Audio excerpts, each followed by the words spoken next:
Chapter 2760. At night, the first city district was bustling with activity. Looking at the surrounding streets, the restaurants were brightly lit. Many of the people entering and exiting the restaurants were from the rich and noble families. Especially some young people. Their behavior was even bolder. They hugged some women with heavy makeup and swaggered through the streets, showing off how great they were. Of course, there were also some commoners. This was a place of extravagance, filled with temptation everywhere. Qin Feiyang walked on the streets and looked at everything around him. He asked, "Little Fei, where's the best restaurant in the Emperor City now?" Lu Xiaofei said, "The best restaurant in the Imperial City is the Fragrant Moon Restaurant." Fragrant Moon Restaurant? Qin Feiyang was slightly stunned and frowned. Why does it sound familiar? White-Eyed Wolf said telepathically. Is it the Fragrant Moon Restaurant that we used to go to? Used to go there? Qin Feiyang pondered for a while, and a magnificent restaurant gradually appeared in his mind. Lu Xiaofei said, "Speaking of this Fragrant Moon Restaurant, it is quite old." What do you mean? Qin Feiyang was puzzled. This Fragrant Moon Restaurant has existed for hundreds of years, and it has always been the most high-end, most luxurious, and most extravagant restaurant in the Imperial City. Generally, those who enter and leave the Fragrant Moon Restaurant are the children of the rich and powerful, Lu Xiaofei said. Fragrant Moon Restaurant, Qin Feiyang murmured. If the Fragrant Moon Restaurant mentioned by Lu Xiaofei was the same place as the one in his memory, then this Fragrant Moon Restaurant was indeed very old. Because this Fragrant Moon Restaurant had already existed when he was young. Qin Feiyang smiled and said, "Then let's go to the Fragrant Moon Restaurant." What? Fragrant Moon Restaurant? Lu Xiaofei was stunned. Why? Can't I? Qin Feiyang looked at him suspiciously. "Uncle, this Fragrant Moon Restaurant is a brothel. It's fine for us two men, but little sister." Lu Xiaofei turned to look at Lu Xiaojia, looking a little hesitant. Brothel? Lu Xiaojia was stunned. Looking at Lu Xiaofei, she said, "Brother, don't tell me you have been to the Fragrant Moon Restaurant?" No. How is this possible? Your elder brother is a gentleman. Lu Xiaofei said hurriedly. Explaining is the same as covering up. Just you wait, I'll go back and tell mother and father. Lu Xiaojia snorted coldly. My good sister, I've only been there once. Can you not tell them? If they find out about this, they'll skin me alive. Lu Xiaofei's expression changed. Sure. You really have been there. I'll be lenient if you confess, but I'll be strict if you resist. Who did you go with? Lu Xiaojia said furiously. Lu Xiaofei was stunned. He glared at Lu Xiaojia fiercely and said, "Little girl, you dare to trick me? How is it? You're the stupid one. Hurry up and confess. Otherwise, I will tell father and mother right now." Lu Xiaojia smiled proudly and took out the image crystal from her bosom. Lu Xiaofei's expression changed and he said, "It's with Situ Feiyang." So it's this little fatso. Lu Xiaojia mumbled. Hey, how can you say that? Situ Feiyang is your brother. Lu Xiaofei was unhappy. You guys are jackals of the same tribe. Lu Xiaojia snorted coldly. Situ Feiyang? Qin Feiyang and the White-Eyed Wolf looked at each other and asked suspiciously, "Who is this Situ Feiyang that you guys are talking about?" Lu Xiaofei said, "Situ Feiyang is the son of Uncle Situ and Aunt Li Yan." Uncle Situ. Qin Feiyang was stunned. Lu Xiaofei said, "Uncle Situ is Situ Tianyu." Situ Tianyu? Qin Feiyang and the White-Eyed Wolf were stunned. Wasn't this fatso's name? Aunt Li Yan, that's right. This was the damn fatso. They didn't expect that the damn fatso and Li Yan already had a child. They even named the child Situ Feiyang. The only difference between him and Qin Feiyang was their surname. But then again, these guys were really fast. Lu Hong and Lu Zheng had a son and a daughter. Fatso and Li Yan also had a son. He just didn't know how Ling Yunfei and Zhao Shuanger were doing now. Thinking back, these three pairs of enemies had gotten married at the same time. Then your Uncle Situ. Qin Feiyang was about to ask about Fatso's whereabouts when he suddenly frowned and said, "Wait, that's not right. Why do you guys also call him uncle?" "We have another uncle," Lu Xiaofei said. Who? Qin Feiyang was stunned. Lu Xiaofei said, "Ling Yunfei." What the hell? Qin Feiyang and the white-eyed wolf looked at each other. How did they all become uncles? You have to ask mother and father about this because mother told us to call him that, Lu Xiaofei said. I see. Qin Feiyang suddenly understood. It seemed that the situation was similar to his. Qin Feiyang said, Then where are Ling Yunfei and Fatso now? Uncle Situ and Aunt Li Yan are in the Forgotten Continent. They are all busy people now. Especially Aunt Li Yan, who is in charge of the trading pavilion of the Forgotten Continent. She is a real strong woman. As for Uncle Situ, his status is not so good, Lu Xiaofei said with a smile. What do you mean? The white-eyed wolf's eyes lit up and asked curiously. Lu Xiaofei said, Uncle, do you still remember that when they got married, you gave Aunt Li Yan a divine artifact? Divine artifact? Qin Feiyang was slightly stunned. After thinking for a moment, he nodded and said, I remember, it seems to be the Wind Moon Pavilion. This Wind Moon Pavilion was a divine artifact. It was the divine artifact of the demon ancestor's subordinate, Sima Kuan. At that time, when Fatso and Li Yan got married, Qin Feiyang gave this divine artifact to Li Yan as a congratulatory gift. It is this Wind Moon Pavilion. Aunt Li Yan is quite valiant. If there is a disagreement, she will use the Wind Moon Pavilion to beat up Uncle Situ. Every time she sees Uncle Situ, she will have a wronged look on her face and complain about you. Why did you give this Wind Moon Pavilion to Aunt Li Yan? Lu Xiaofei chuckled. So it's like this. Qin Feiyang suddenly smiled. Back then, when Fatso and Li Yan, Ling Yunfei and Zhao Shuang, Lu Zheng and Lu Hong got married, he did not only give Fatso and Li Yan congratulatory gifts. Ling Yunfei and Zhao Shuang, Lu Zheng and Lu Hong also had gifts. Ling Yunfei and Zhao Shuang, Er's divine artifact was the Qilin armor. Lu Zheng and Lu Hong's divine artifact was the dragon vein sword. And at that time, he also gave all of them to Li Yan, Lu Hong and Zhao Shuang. Lu Zheng's current situation was needless to say. He was a real henpecked husband. Now Fatso was the same, but he did not know if Ling Yunfei was the same. The white-eyed wolf asked, What about Ling Yunfei and Zhao Shuang? Lu Xiaofei said, They are relatively free in Iron Ox Town. Qin Feiyang nodded and said, It seems that they will enjoy life. TC. I think this Ling Yunfei must be a henpecked husband. The white-eyed wolf said. How do you know? Qin Feiyang was speechless. Isn't it simple? You see, Ling Yunfei's clan land is in Black Bear City, right? Zhao Shuang, Er's clan land is in Iron Ox Town, right? As the saying goes, if you marry a chicken, follow the chicken. If you marry a dog, follow the dog. Logically speaking, shouldn't Zhao Shuang, live in Black Bear City with Ling Yunfei? But now Ling Yunfei followed Zhao Shuang, to Iron Ox Town. You can imagine. What position does he have in front of Zhao Shuang? The white-eyed wolf said. It seems quite reasonable. After being analyzed by the white-eyed wolf, Qin Feiyang nodded and muttered. Uncle Wolf, what you said is true. In short, my father, Uncle Situ, and Uncle Ling are all henpecked men. Every time I see them, I feel that they are embarrassing us men. Lu Xiaofei shook his head. Embarrassing? Qin Feiyang rolled his eyes at Lu Xiaofei. What a mischievous child. Lu Xiaofei laughed dryly, looked at Qin Feiyang, and said, Uncle, are you also afraid of Aunt? What? Qin Feiyang was stunned. Although you're not married yet, Mother has already told me about you and my aunt.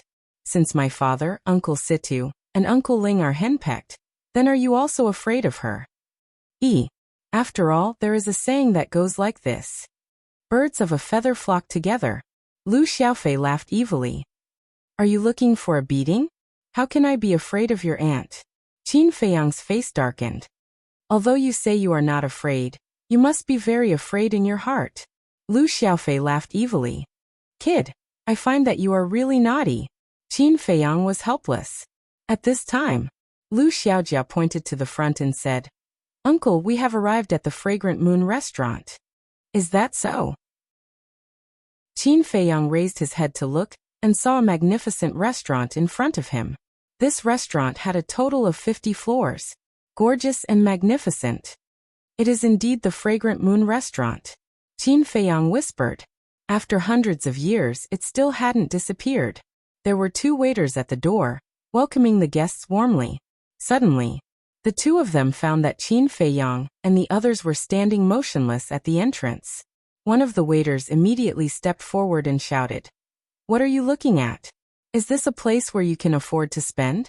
Don't block the way here, scram." Because they deliberately dressed up, Qin Feiyang and the others looked particularly inconspicuous. And Lu Xiaofei was a young man after all. When he heard the waiter's words, he immediately said angrily, "Don't look down on us." As for Qin Feiyang, looking at the Fragrant Moon restaurant, memories kept appearing in his mind. He still remembered that this was the place where he officially met the first prince. He still remembered that this was the place where he met Qin Shi and Qin Yu. Qin Shi and Qin Yu were once his mates, but because of his relationship with them, they were implicated and were sent here by the first prince to be singers. Later, although he saved the 2 women, the 2 women couldn't let go of the humiliation they suffered in the Fragrant Moon restaurant and committed suicide. These painful memories, Qin Feiyang really didn't want to think about them again. But memories, they couldn't be controlled. "Yo, you still dare to be arrogant?" Looking at Lu Xiaofei's attitude, the waiter suddenly raised his brows. "Isn't it just money? I have a lot." Lu Xiaofei took out a large amount of gold coins and threw it at the waiter, saying indifferently, "Take this as a tip for you." And the waiter was slightly taken aback. He glanced at the closed doors on the ground. There were at least a few hundred of them. So arrogant, so generous. Could it be that he was a disciple of a big family? Chapter 2761. The waiter couldn't help but size Lu Xiaofei up again. No matter how he looked at it, he didn't have the temperament of a wealthy family. Immediately, the waiter couldn't help but sneer secretly. It seemed that he was just a nouveau riche. "Thank you for your reward, young master." On the surface, the waiter smiled and bent down to pick up the gold coins. So many gold coins, it would be a waste not to take them. Then, the waiter retreated to the side and said with a smile, "Please come in." "Uncle, let's go." Seeing that Qin Feiyang was still thinking about something, Lu Xiaofei gently tugged at the corner of Qin Feiyang's clothes. Qin Feiyang came back to his senses and nodded. "Okay. Wait." But suddenly, the waiter reached out to stop them, looked at the white-eyed wolf and shook his head. "I'm sorry, Fragrant Moon has rules. Livestock are not allowed to enter." "Livestock?" The white-eyed wolf was stunned. Was he talking about it? Impudent. Lu Xiaofei was also stunned. Then he shouted, "Do you know where it came from?" "It's just a dog. Who cares about its origin? As long as it's an animal, it's not allowed to enter the Fragrant Moon Inn." The waiter shook his head. "Livestock? Things?" Not to mention Lu Xiaofei, even Lu Xiaojia was very angry. This was their Uncle Wolf. It was actually so humiliating. The white-eyed wolf's eyes turned cold as he stared at the waiter and said, "Say that again." "And a dog can speak human language?" "It seems that it has some cultivation. However, livestock are still livestock. You still can't go in." The waiter sneered. "You're courting death." The white-eyed wolf's eyes were filled with coldness. Lu Xiaofei and Lu Xiaojia clenched their hands together.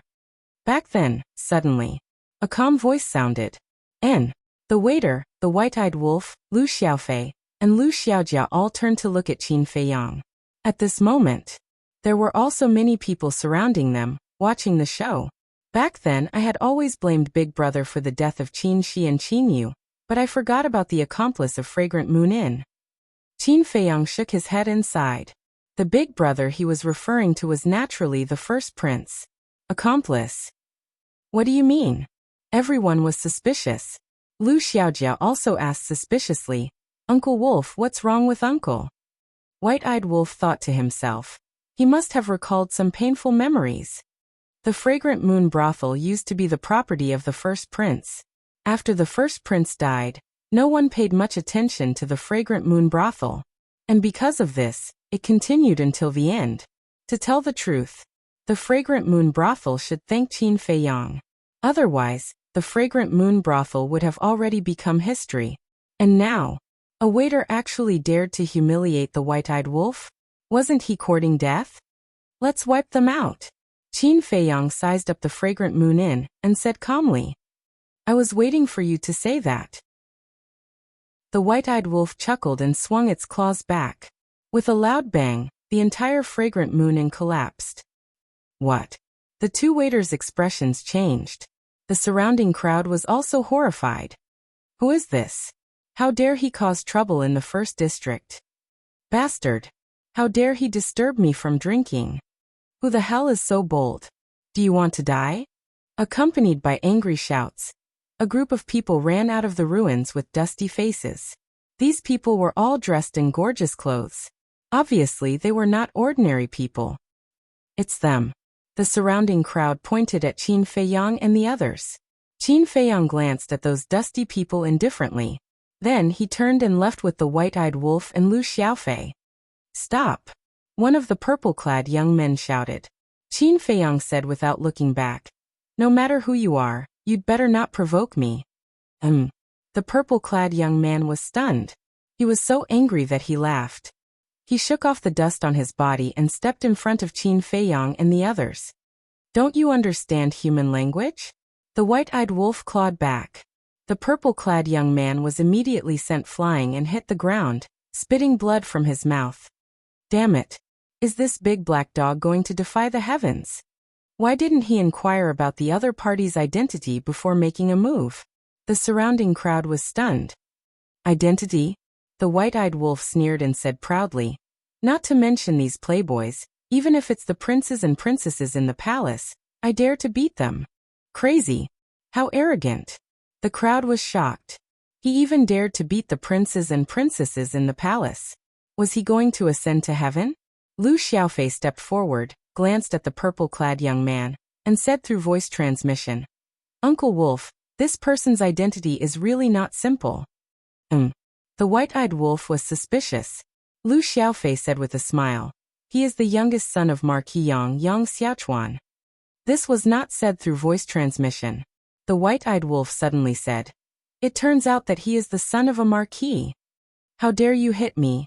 You're finished, completely finished. Even if the heavenly emperor comes down, he won't be able to save you." Yang Xiaochuan crawled up and stared at Qin Feiyang and the others with hatred. "You still dare to be arrogant?" The white-eyed wolf raised his eyebrows and went forward to slap him. Yang Xiaochuan flew out once again, and an eye-catching dog paw print appeared on his face. So arrogant. The surrounding people were dumbstruck. They already knew the other party's identity, but they still dared to make a move.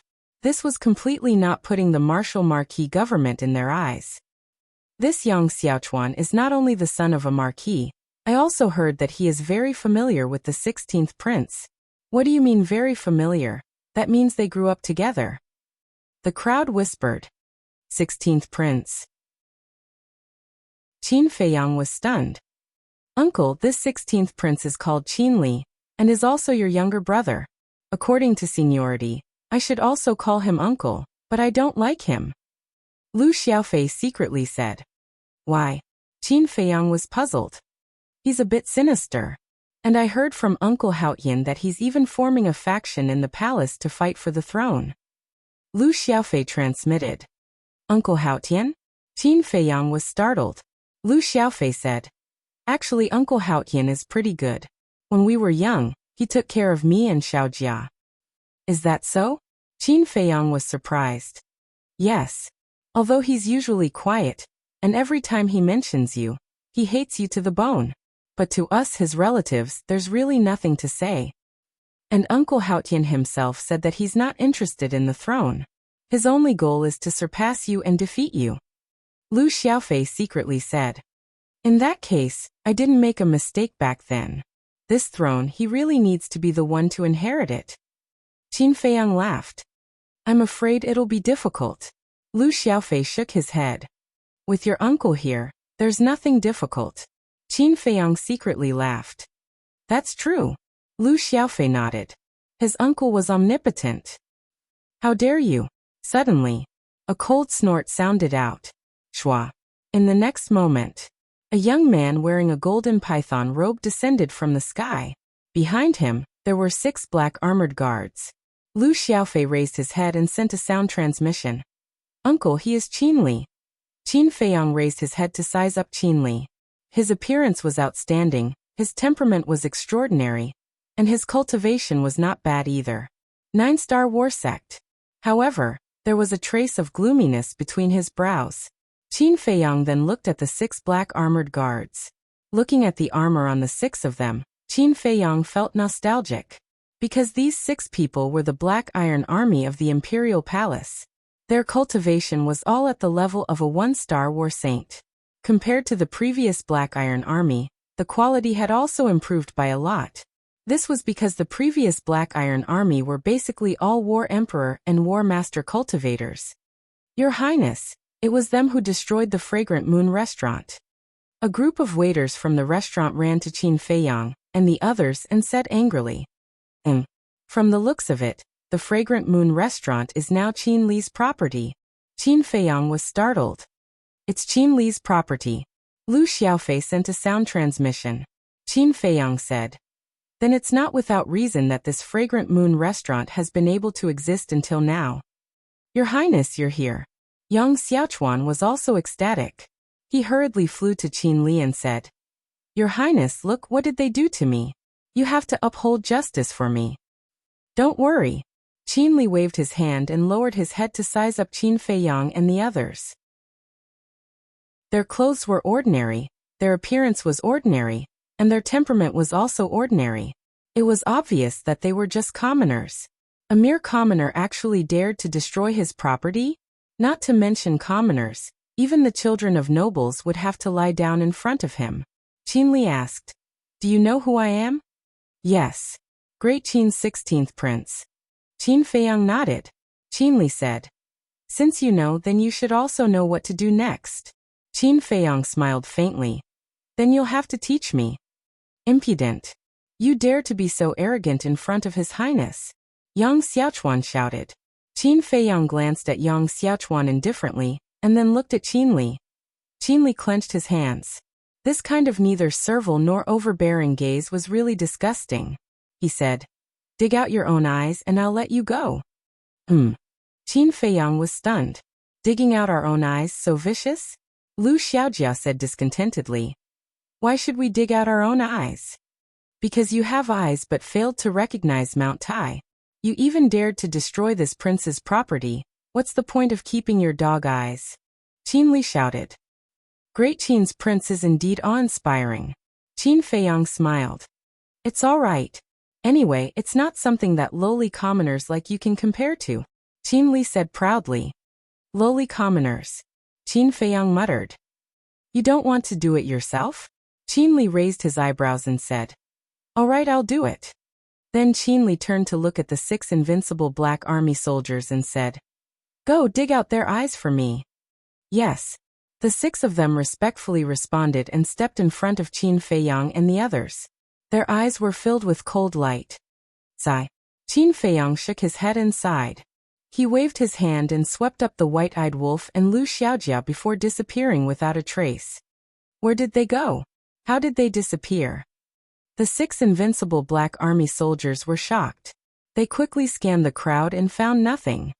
It can't be. They disappeared in the blink of an eye. This speed is too fast. The surrounding crowd was also horrified. Your Highness, this.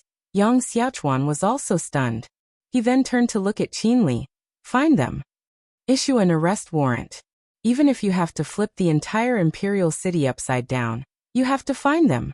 Qin Li shouted. All right. Yang Xiaochuan nodded. Chapter 2762. The Inner City. On a secluded street. Lu Xiaofei looked at Qin Feiyang suspiciously and said, Uncle, why don't you teach him a lesson? It's not time yet. Qin Feiyang shook his head.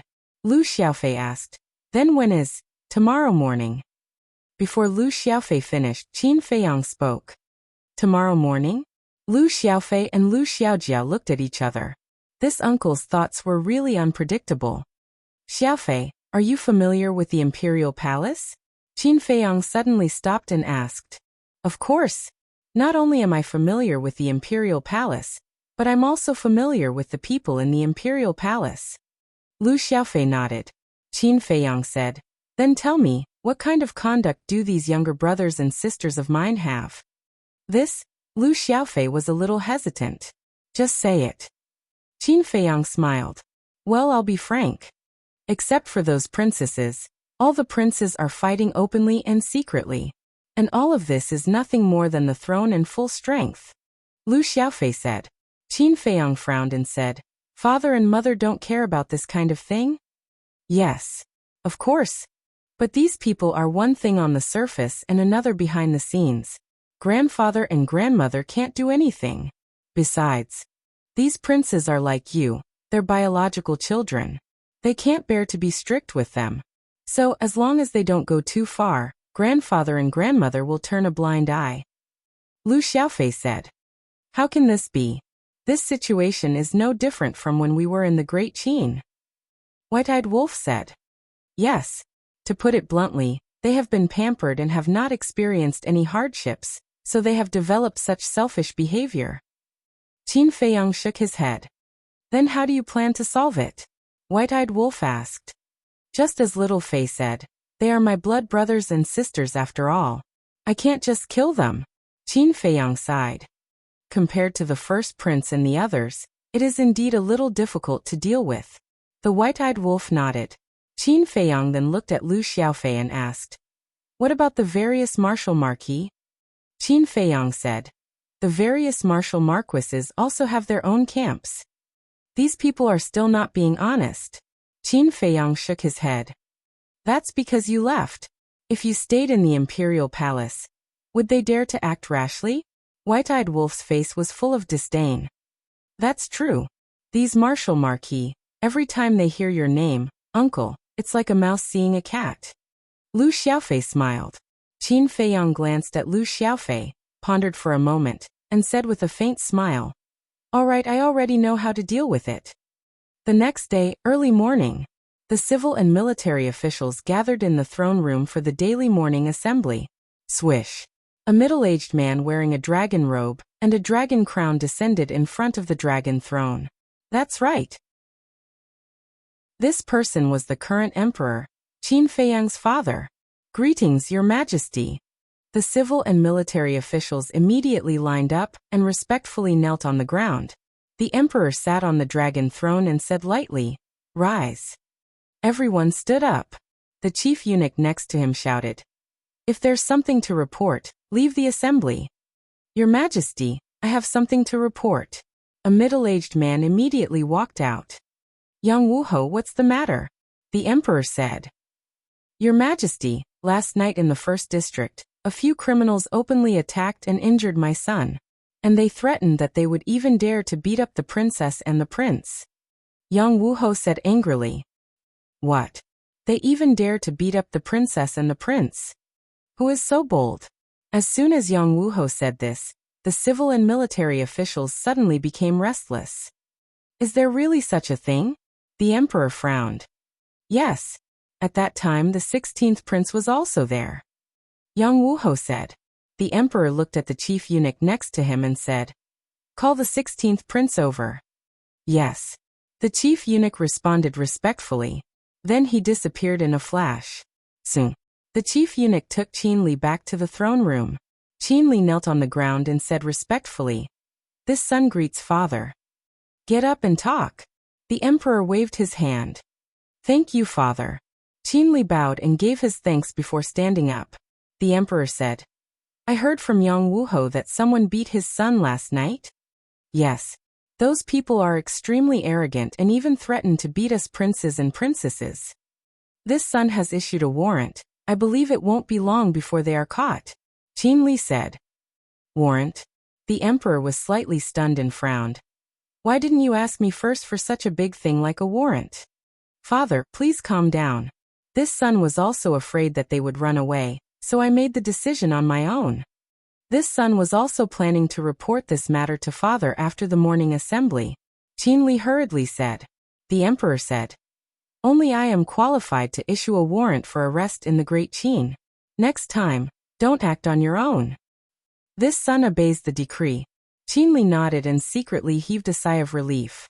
Since the warrant has been issued, then let's wait for the news.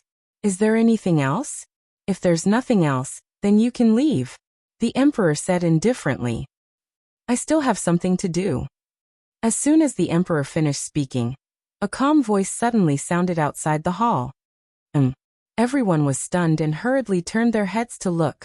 This voice was very unfamiliar, but there was a trace of surprise in Qin Li's eyes, because this voice was very familiar to him. It was the person who shouted at him. But why would this person appear outside the throne room? One had to know. This throne room was the holy land of the imperial palace. Other than the civil and military officials, even princes like them had to obtain the emperor's permission in advance before they could enter. At the same time, outside the hall, there were 8 guards. These 8 people all had the cultivation of the war emperor. They wore a set of flame armor and looked majestic. On their armor, there was a Qilin pattern. They were the Kirin army, which was of a higher level than the invincible Black Army. The 8 members of the Qilin army were surprised when they heard the unfamiliar voice. Whoosh! In the next moment, 3 people and a dog appeared in front of the throne room.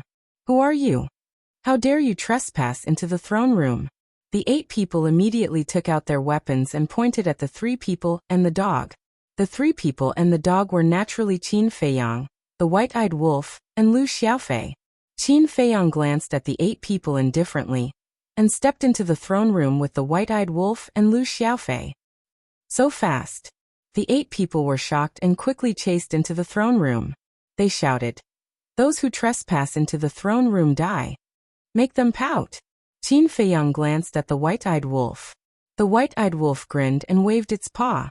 The 8 people immediately flew out of the throne room and rolled on the ground. They were in a sorry state. So strong. Seeing this scene, not only the civil and military officials, but also the emperor was shocked. "Father, it's them." Qin Li immediately ran to the emperor and said, "Yes, your majesty, it's them who injured my son." Yang Wuho also angrily pointed at Qin Feiyang and the others. Qin Feiyang glanced at the emperor, then turned to Yang Wuho and asked, "You're Yang Xiaochuan's father?" "That's right." Yang Wuho nodded. "I was just about to look for you, but you jumped out yourself," Qin Feiyang said indifferently and looked at the white-eyed wolf. "Give him a slap." Slap. The white-eyed wolf took a step forward and slapped Yang Wuho's face with its paw. Yang Wuho wanted to dodge but found that he couldn't. The opponent's speed was so fast that he couldn't catch it. Bang! Immediately, Yang Wuho also fell to the ground. His teeth also fell to the ground and blood flowed out. "Impudent! How dare you beat up the martial marquis in the throne room? Men, take him down!" The head eunuch shouted. The 8 Kirin army ran in again, but they surrounded Qin Feiyang and the others and didn't dare to make a move. Qin Feiyang raised his head and looked at the head eunuch. After so many years, the head eunuch still hasn't changed. "Who are you? Why did you speak so arrogantly last night? And why did you force your way into the throne room today?" The emperor looked down at Qin Feiyang, and an emperor's aura gradually filled the air. Qin Feiyang looked at the emperor with a smile in his eyes, and was about to speak. Qin Li took the lead and said, "Father, why are you talking nonsense with such a crazy person? Just behead him."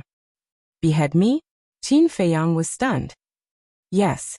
Offending the bloodline of the Qin family is a capital offense." Qin Li nodded and stared coldly at Qin Feiyang. "Offending is a capital offense?" Qin Feiyang was stunned and frowned. "How come I didn't know there was such a rule?" Qin Li said disdainfully, "Who do you think you are to know?" "Who do I think I am?" Qin Feiyang muttered. He suddenly raised his arm and made a grabbing motion in the air. Qin Li immediately cried out in surprise and flew uncontrollably towards Qin Feiyang. "You dare to attack His Highness?" The civil and military officials were shocked. The eyes of the emperor, who was sitting at the top, were also filled with anger. "I advise you all to sit down obediently. Otherwise, if things get out of hand, there will be no way to clean up the mess," White-Eyed Wolf said lightly. At the same time, Qin Li flew in front of Qin Feiyang. Qin Feiyang grabbed his neck and said, "The Qin clan has a descendant like you, it's really sad." His eyes flashed with a strong murderous intent. Seeing this, Lu Xiaofei hurriedly transmitted his voice. "Uncle, you have to calm down." Qin Feiyang glanced at him and looked at Qin Li again. At this moment, Qin Li's face was full of fear. Not to mention other things, Qin Feiyang's murderous eyes made him feel despair. Umph! Suddenly, Qin Feiyang coldly snorted and casually threw Qin Li away. Qin Li immediately flew out and hit a stone pillar next to him. He immediately felt dizzy and blood gushed out. It seems that you really don't have the heart to do it. White-eyed wolf shook his head. Qin Feiyang shook his head and smiled bitterly. He glanced at the civil and military officials who were silent like cicadas in winter, and walked towards the emperor step by step. What do you want to do? Quickly protect the emperor. Protect the emperor. The chief eunuch stood in front of the emperor and shouted at the 8 Kirin army.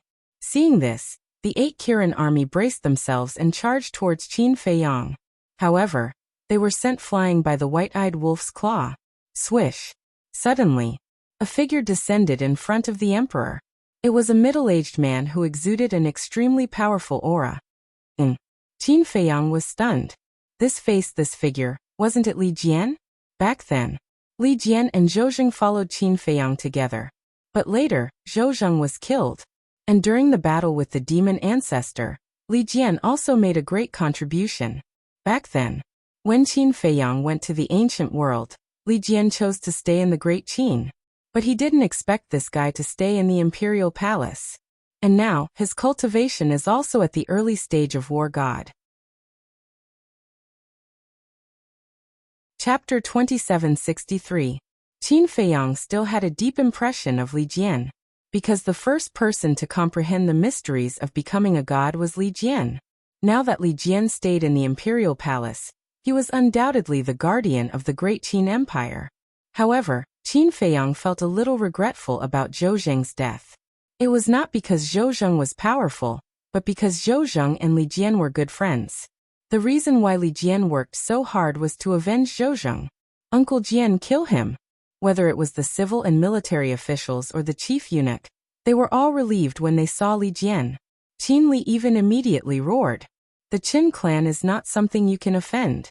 Li Jian stepped forward and stared at Qin Feiyang with murderous intent in his eyes. Then why are you protecting the Qin clan?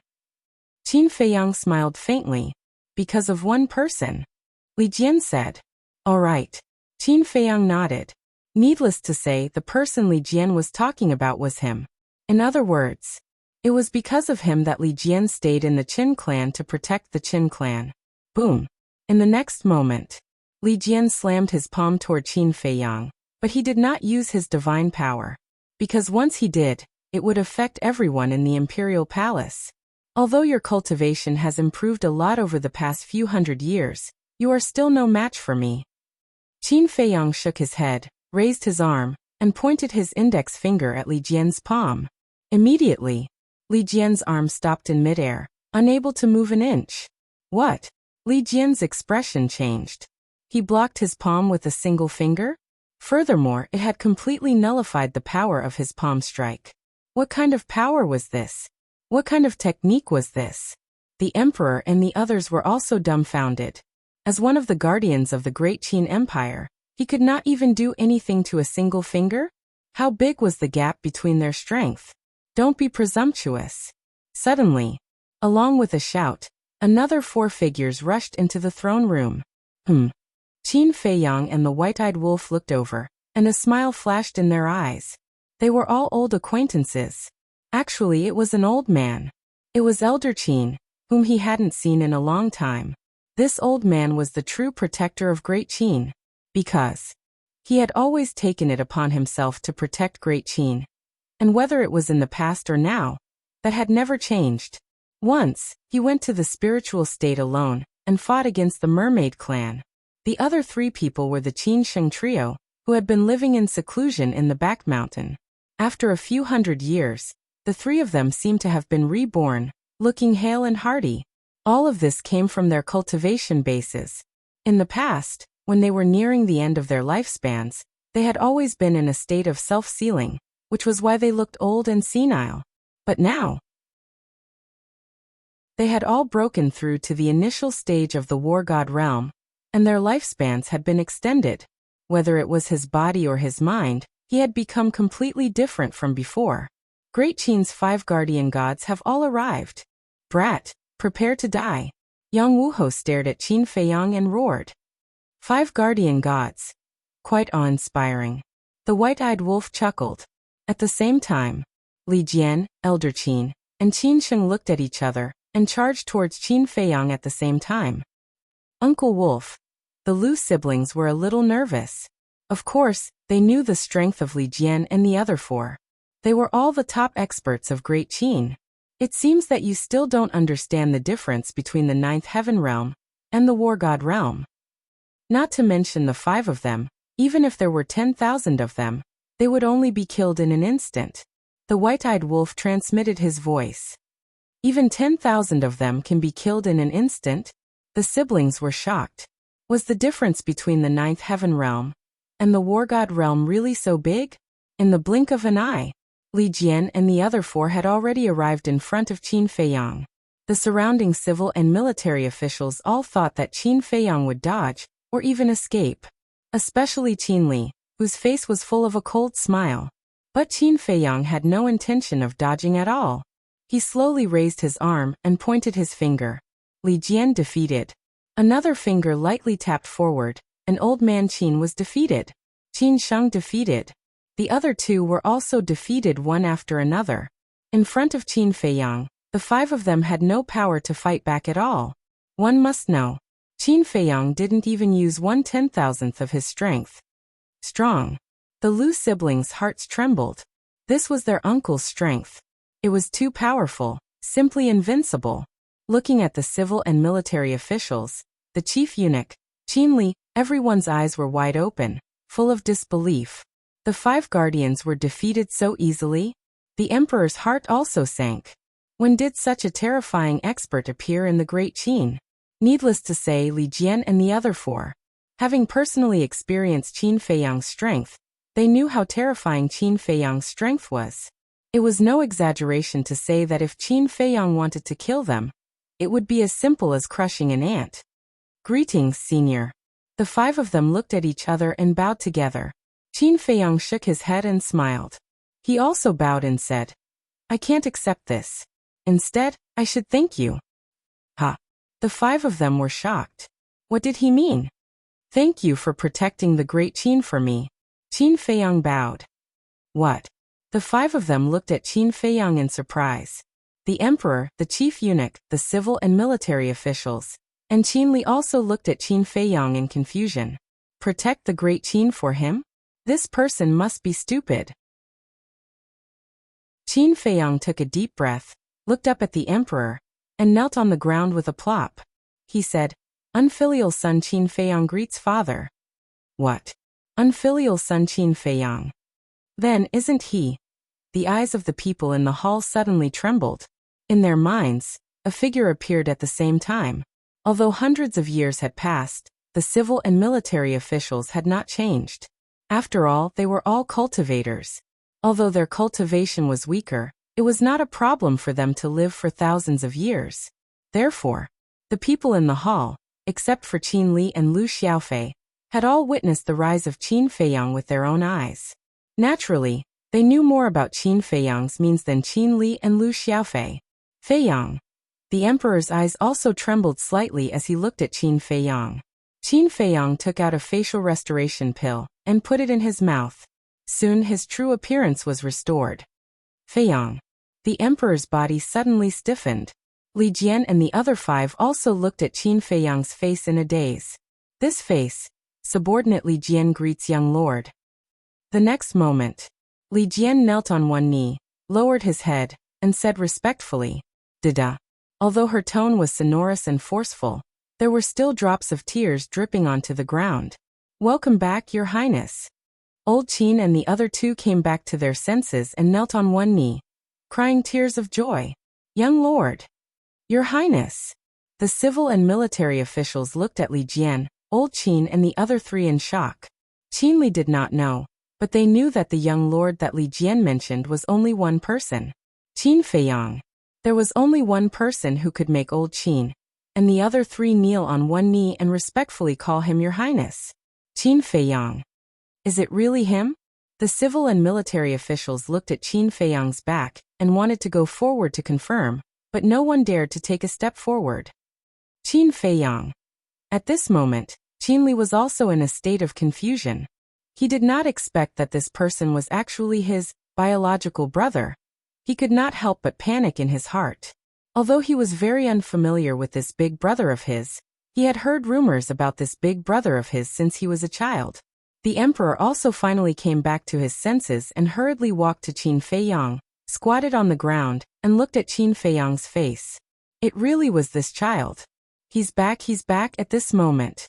The emperor could not help but roar in his heart, and tears welled up in his eyes. He quickly reached out and pulled Qin Feiyang, saying, "Child, get up, let me take a good look at you." "Father." Qin Feiyang slowly got up and looked at his father's face. "It really is my son. Except for his cultivation, he's still the same as before. There's no change at all." The emperor looked at Qin Feiyang for a moment and hugged him tightly. "It really is him." Young Wuho looked at this scene and collapsed on the ground, his face full of horror. This unfilial son of all people had to provoke this man? Was this man someone small characters like them could afford to offend? Although Marquis Wu had supreme status and authority in the great Qin Empire, in front of Qin Feiyang, all of this was nothing. Wuho?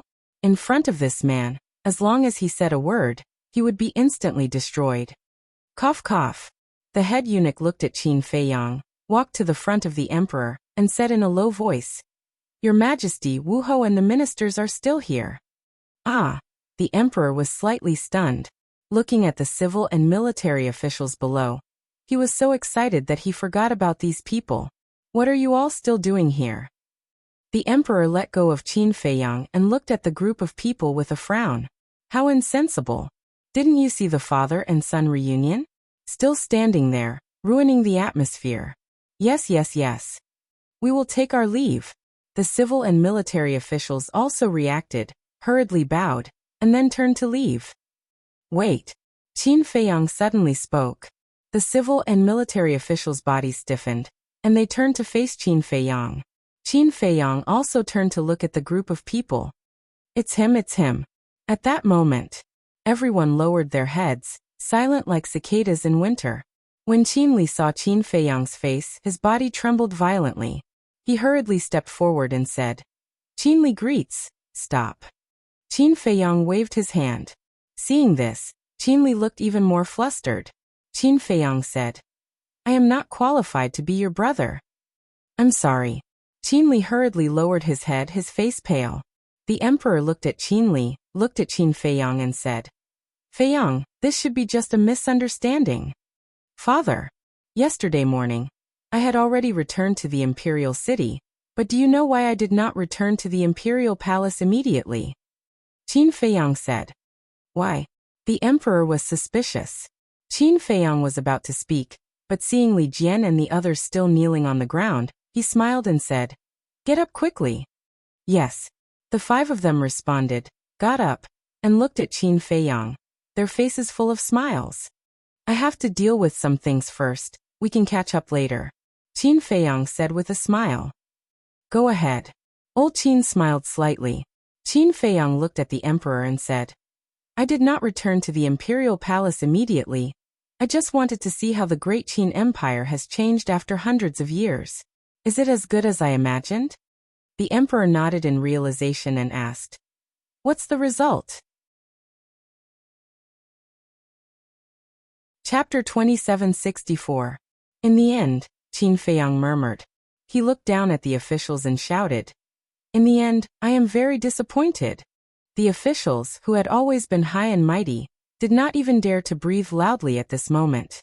Qin Feiyang said, "I believe that everyone here knows about the calamity that happened a few hundred years ago." Everyone was silent. Qin Feiyang said, "If your memory is too bad, I can help you recall." No need. We all remember. Everyone hurriedly spoke. "The great Qin Empire was protected by my friends and brothers with our lives. Otherwise, would you still have the chance to live like a prince?" Qin Feiyang shouted. "Yes." Your Highness' contribution to the great Qin Empire will always be remembered in our hearts. We have always been grateful to Your Highness and to everyone in that battle. One of the marquises said.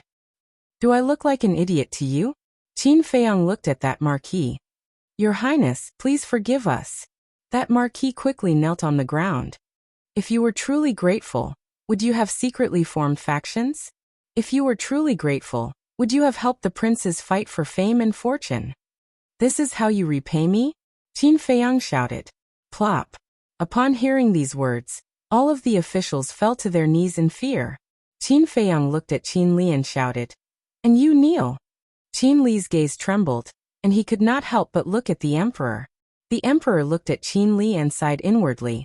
From now on, everything will be decided by Qin Feiyang. The meaning of this sentence was very clear. Whoever did not listen would be defying the emperor's authority. Qin Li's face became paler and paler as he knelt on the ground powerlessly. Qin Feiyang glanced at Qin Li, then swept his gaze over the civil and military officials.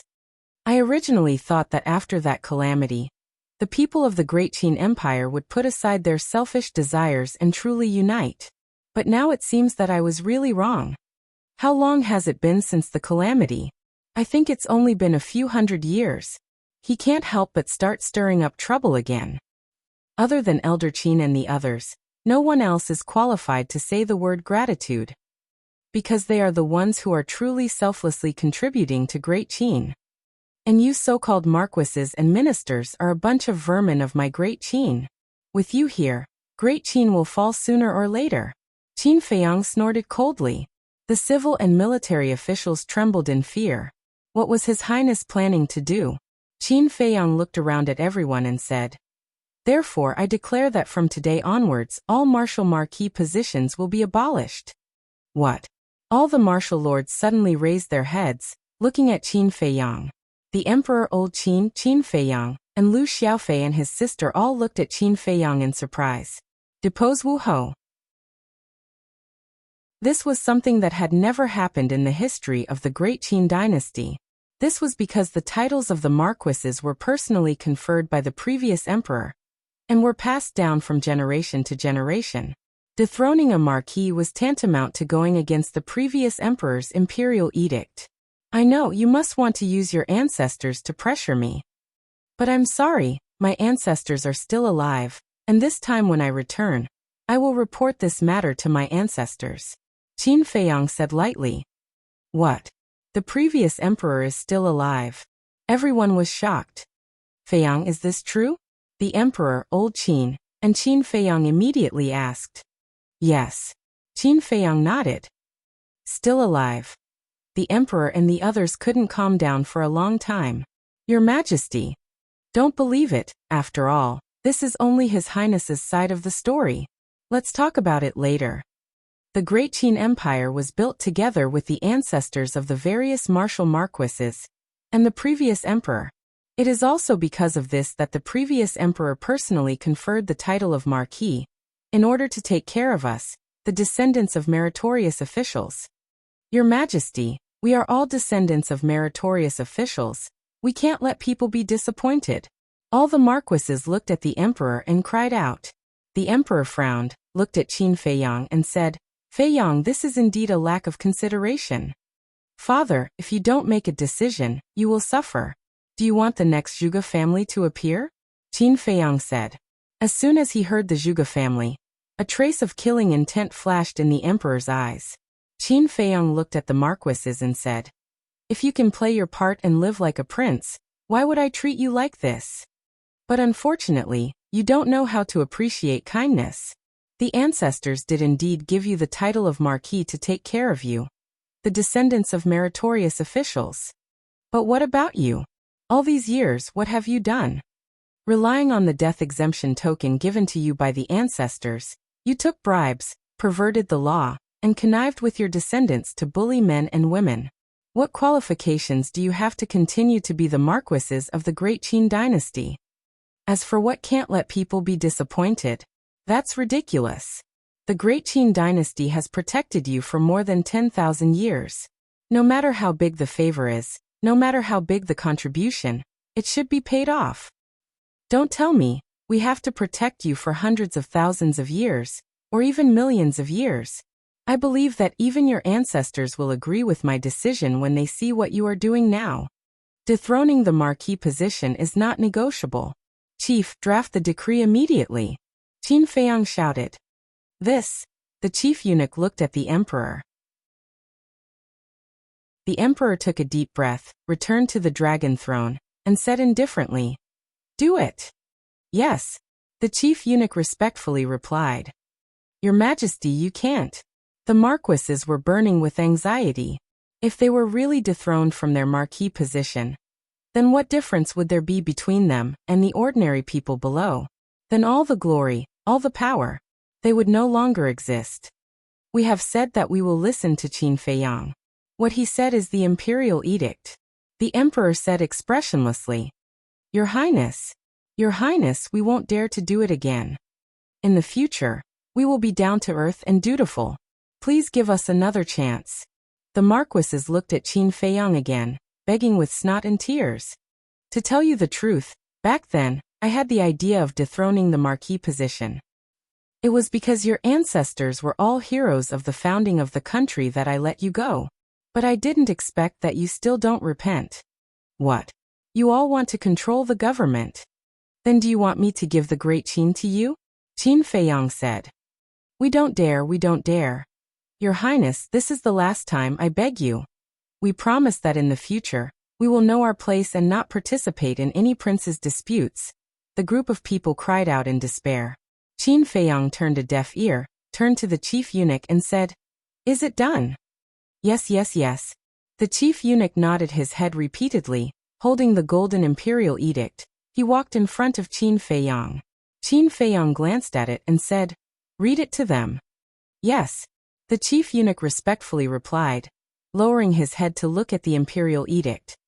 "By the will of the heavens, the emperor decrees that today, all the marquises will be dethroned from their positions and reduced to commoners.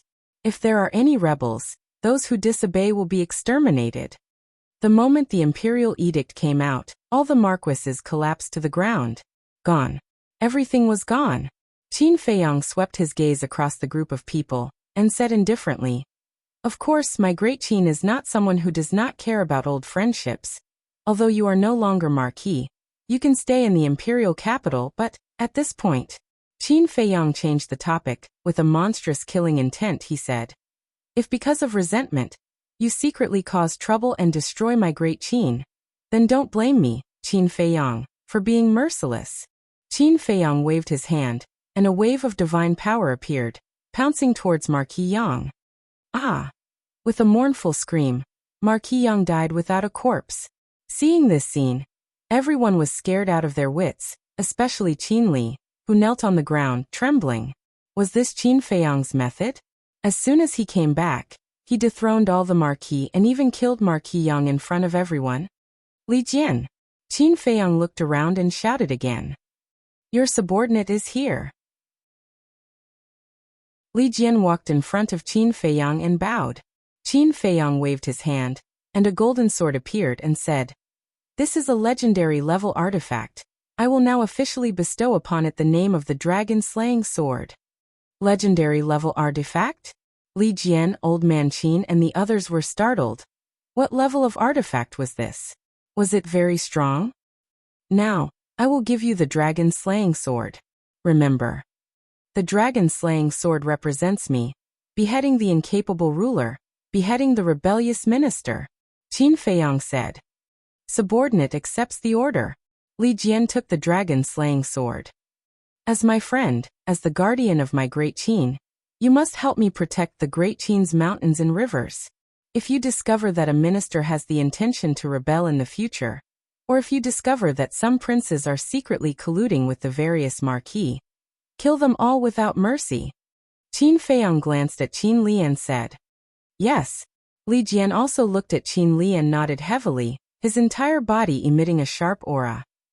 "Good method," the white-eyed wolf whispered. This guy really had a trick up his sleeve. With a loyal subordinate like Li Jian and this dragon-slaying sword that could kill everything, he could completely crush the ambitions of the various princes and marquis. As long as these people did not stir up trouble, the great Qin would be able to maintain eternal peace. As expected, looking at Li Jian and the dragon-slaying sword, the group of ministers immediately became as obedient as lambs. Qin Li was also in extreme despair. Among these marquis, there were many people who supported him. Now that the various marquis had been dethroned, it was equivalent to turning everything he had painstakingly built up over the years into bubbles. There's one more thing. Qin Feiyang let out a long breath and said to Li Jian, "Find Qin Haoyan for me. If he doesn't come, cripple his cultivation." Yes. Li Jian did not ask anything and left with the dragon-slaying sword. "Feiyang, why are you looking for Haoyan?" The emperor looked suspiciously at Qin Feiyang. "Feiyang, isn't crippling his cultivation too serious? Haoyan has been quite obedient these years and has not made any mistakes. Moreover, he is very respectful to your mother." Old Qin and the others thought that Qin Feiyang was going to make a move on Qin Haoyan, so they pleaded for Qin Haoyan. "Don't worry, I won't hurt him." Qin Feiyang smiled slightly. Hearing this, Old Qin and the others breathed a sigh of relief, but thinking about it, it made sense. When Qin Haoyan was still a child, Qin Feiyang did not hurt him, let alone now. After all, the current Qin Feiyang was so powerful that even they could only look up to him. How could a mere Qin Haoyan be a threat to him? Chapter 2765. Uncle Jian, let go of me. I can walk by myself. Soon, a helpless voice sounded from outside. Then, Li Jian took Qin Haoyan into the throne room. As soon as Qin Haoyan entered the throne room, he found that the atmosphere was not right and immediately looked at the civil and military officials around him. "What's going on?" "Greetings, father." Then, Qin Haoyan looked at the emperor above. But when he saw Qin Feiyang next to the emperor, Qin Haoyan's eyes suddenly trembled. Qin Feiyang was also looking at Qin Haoyan. Sure enough, he had grown up. He was 1.8 meters tall, his eyes were like stars, his figure was tall and straight, and he was wearing a white robe. His thick black hair fluttered in the wind. His whole person exuded a mature and steady aura. If it wasn't for Li Jian, Qin Feiyang wouldn't have recognized this face. After all, when he left before, this Qin Haoyan was just a kid. Long time no see. Qin Feiyang smiled. "It's you. Bastard, give me your life." Qin Haoyan suddenly rushed toward Qin Feiyang.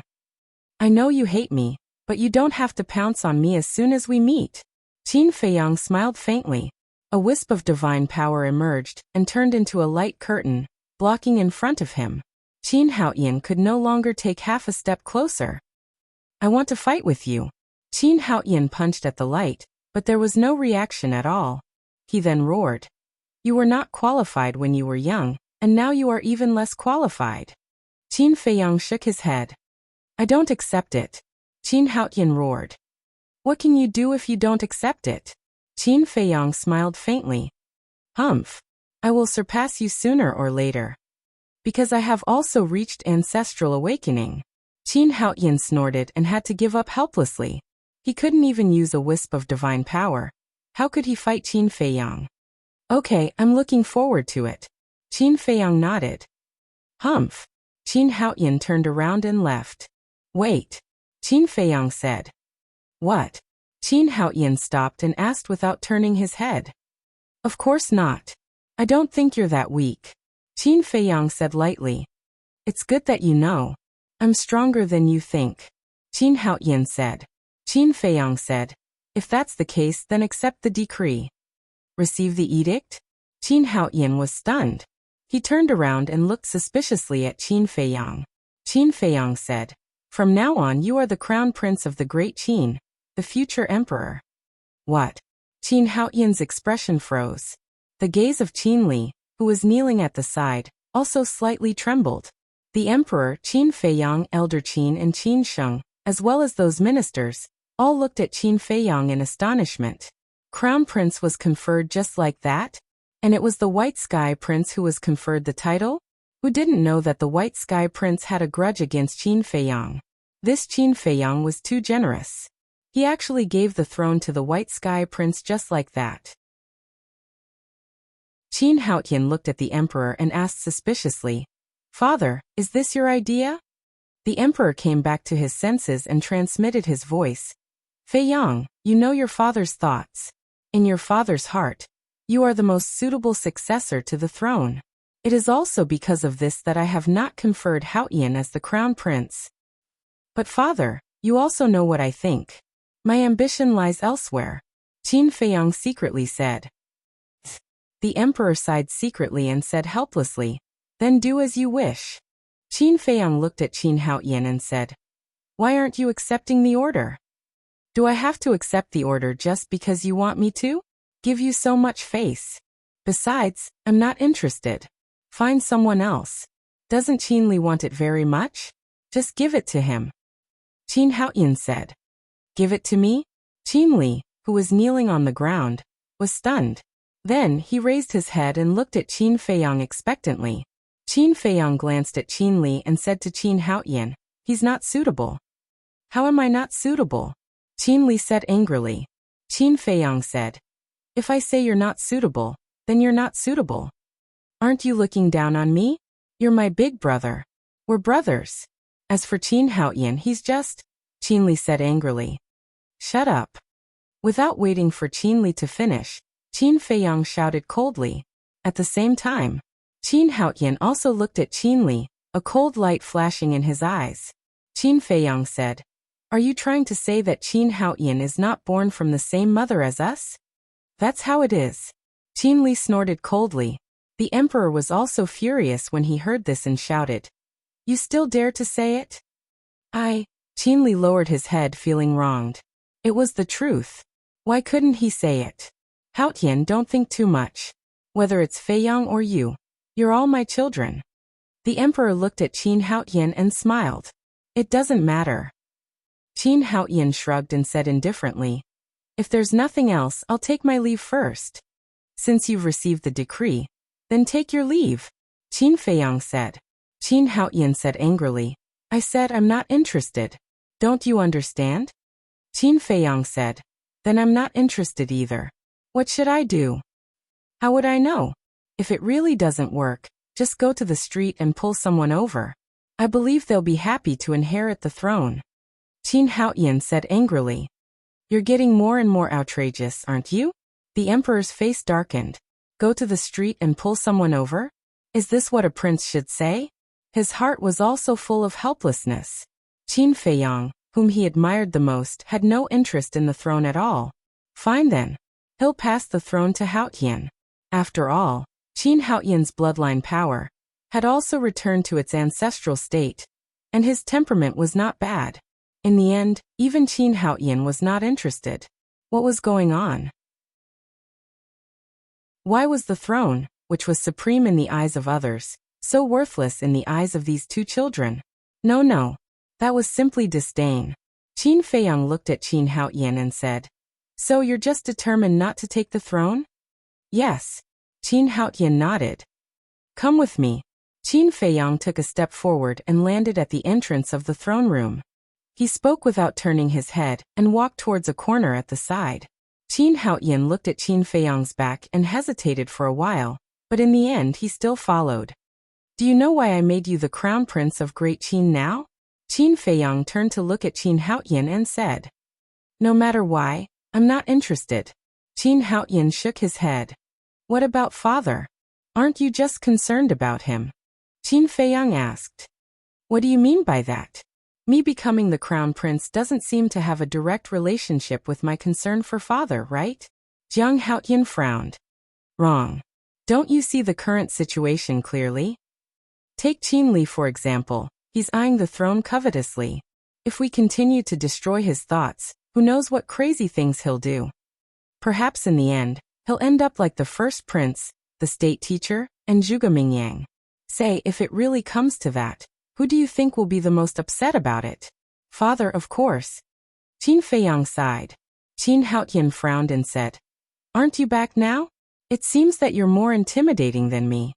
Qin Feiyang said, "I'm back now, but I'll still leave." "Still leave?" Qin Haotian was taken aback. "That's right." Qin Feiyang nodded. "Then what are you going to do?" Qin Haoyan was suspicious.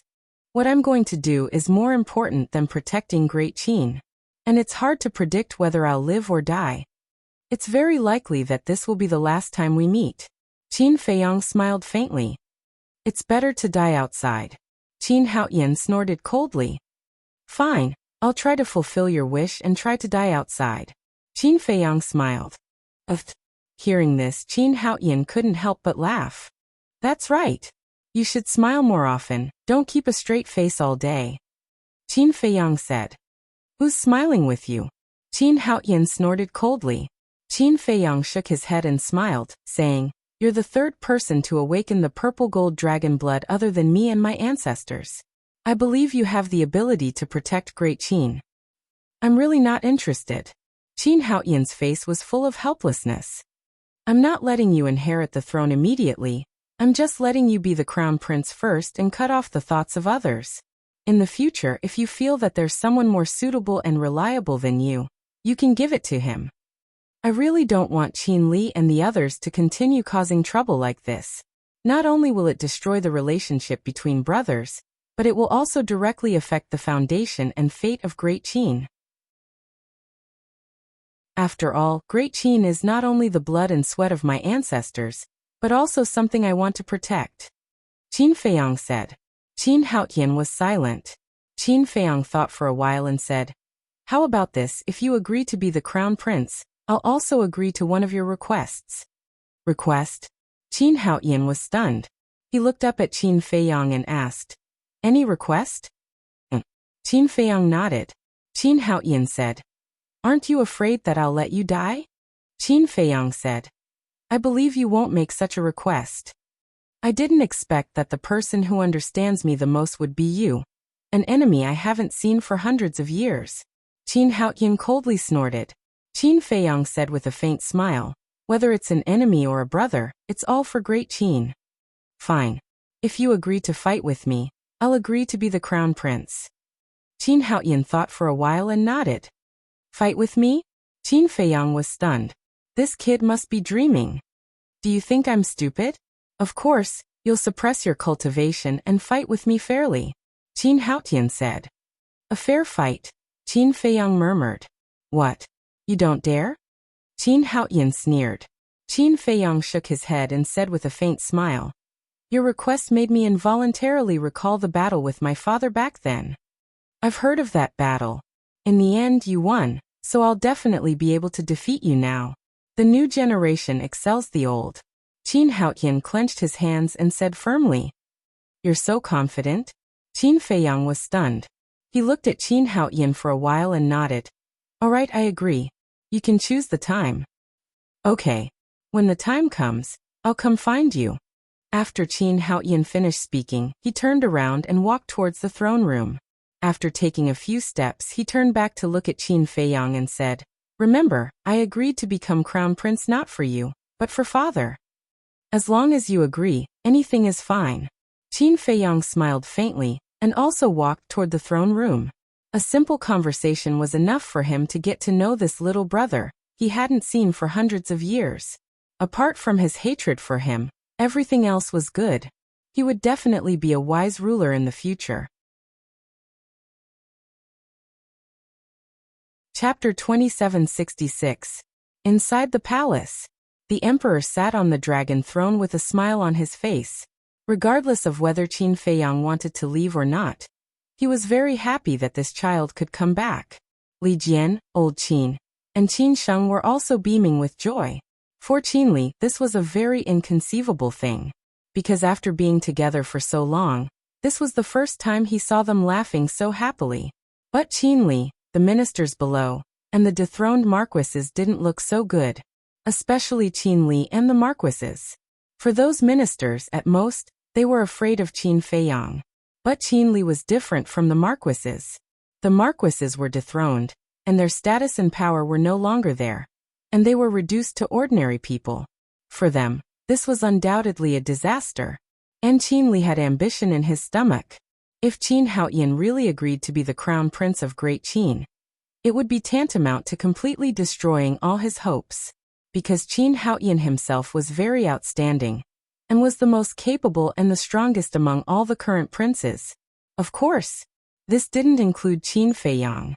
After all, Qin Feiyang wasn't in the imperial capital before. And most importantly, Qin Haoyan's bloodline was atavistic, and he had the rare purple-gold dragon blood in the world.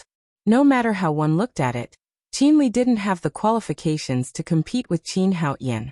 In the past, it was also because he knew that Qin Haoyan had no interest in the throne, so Qin Li painstakingly planned.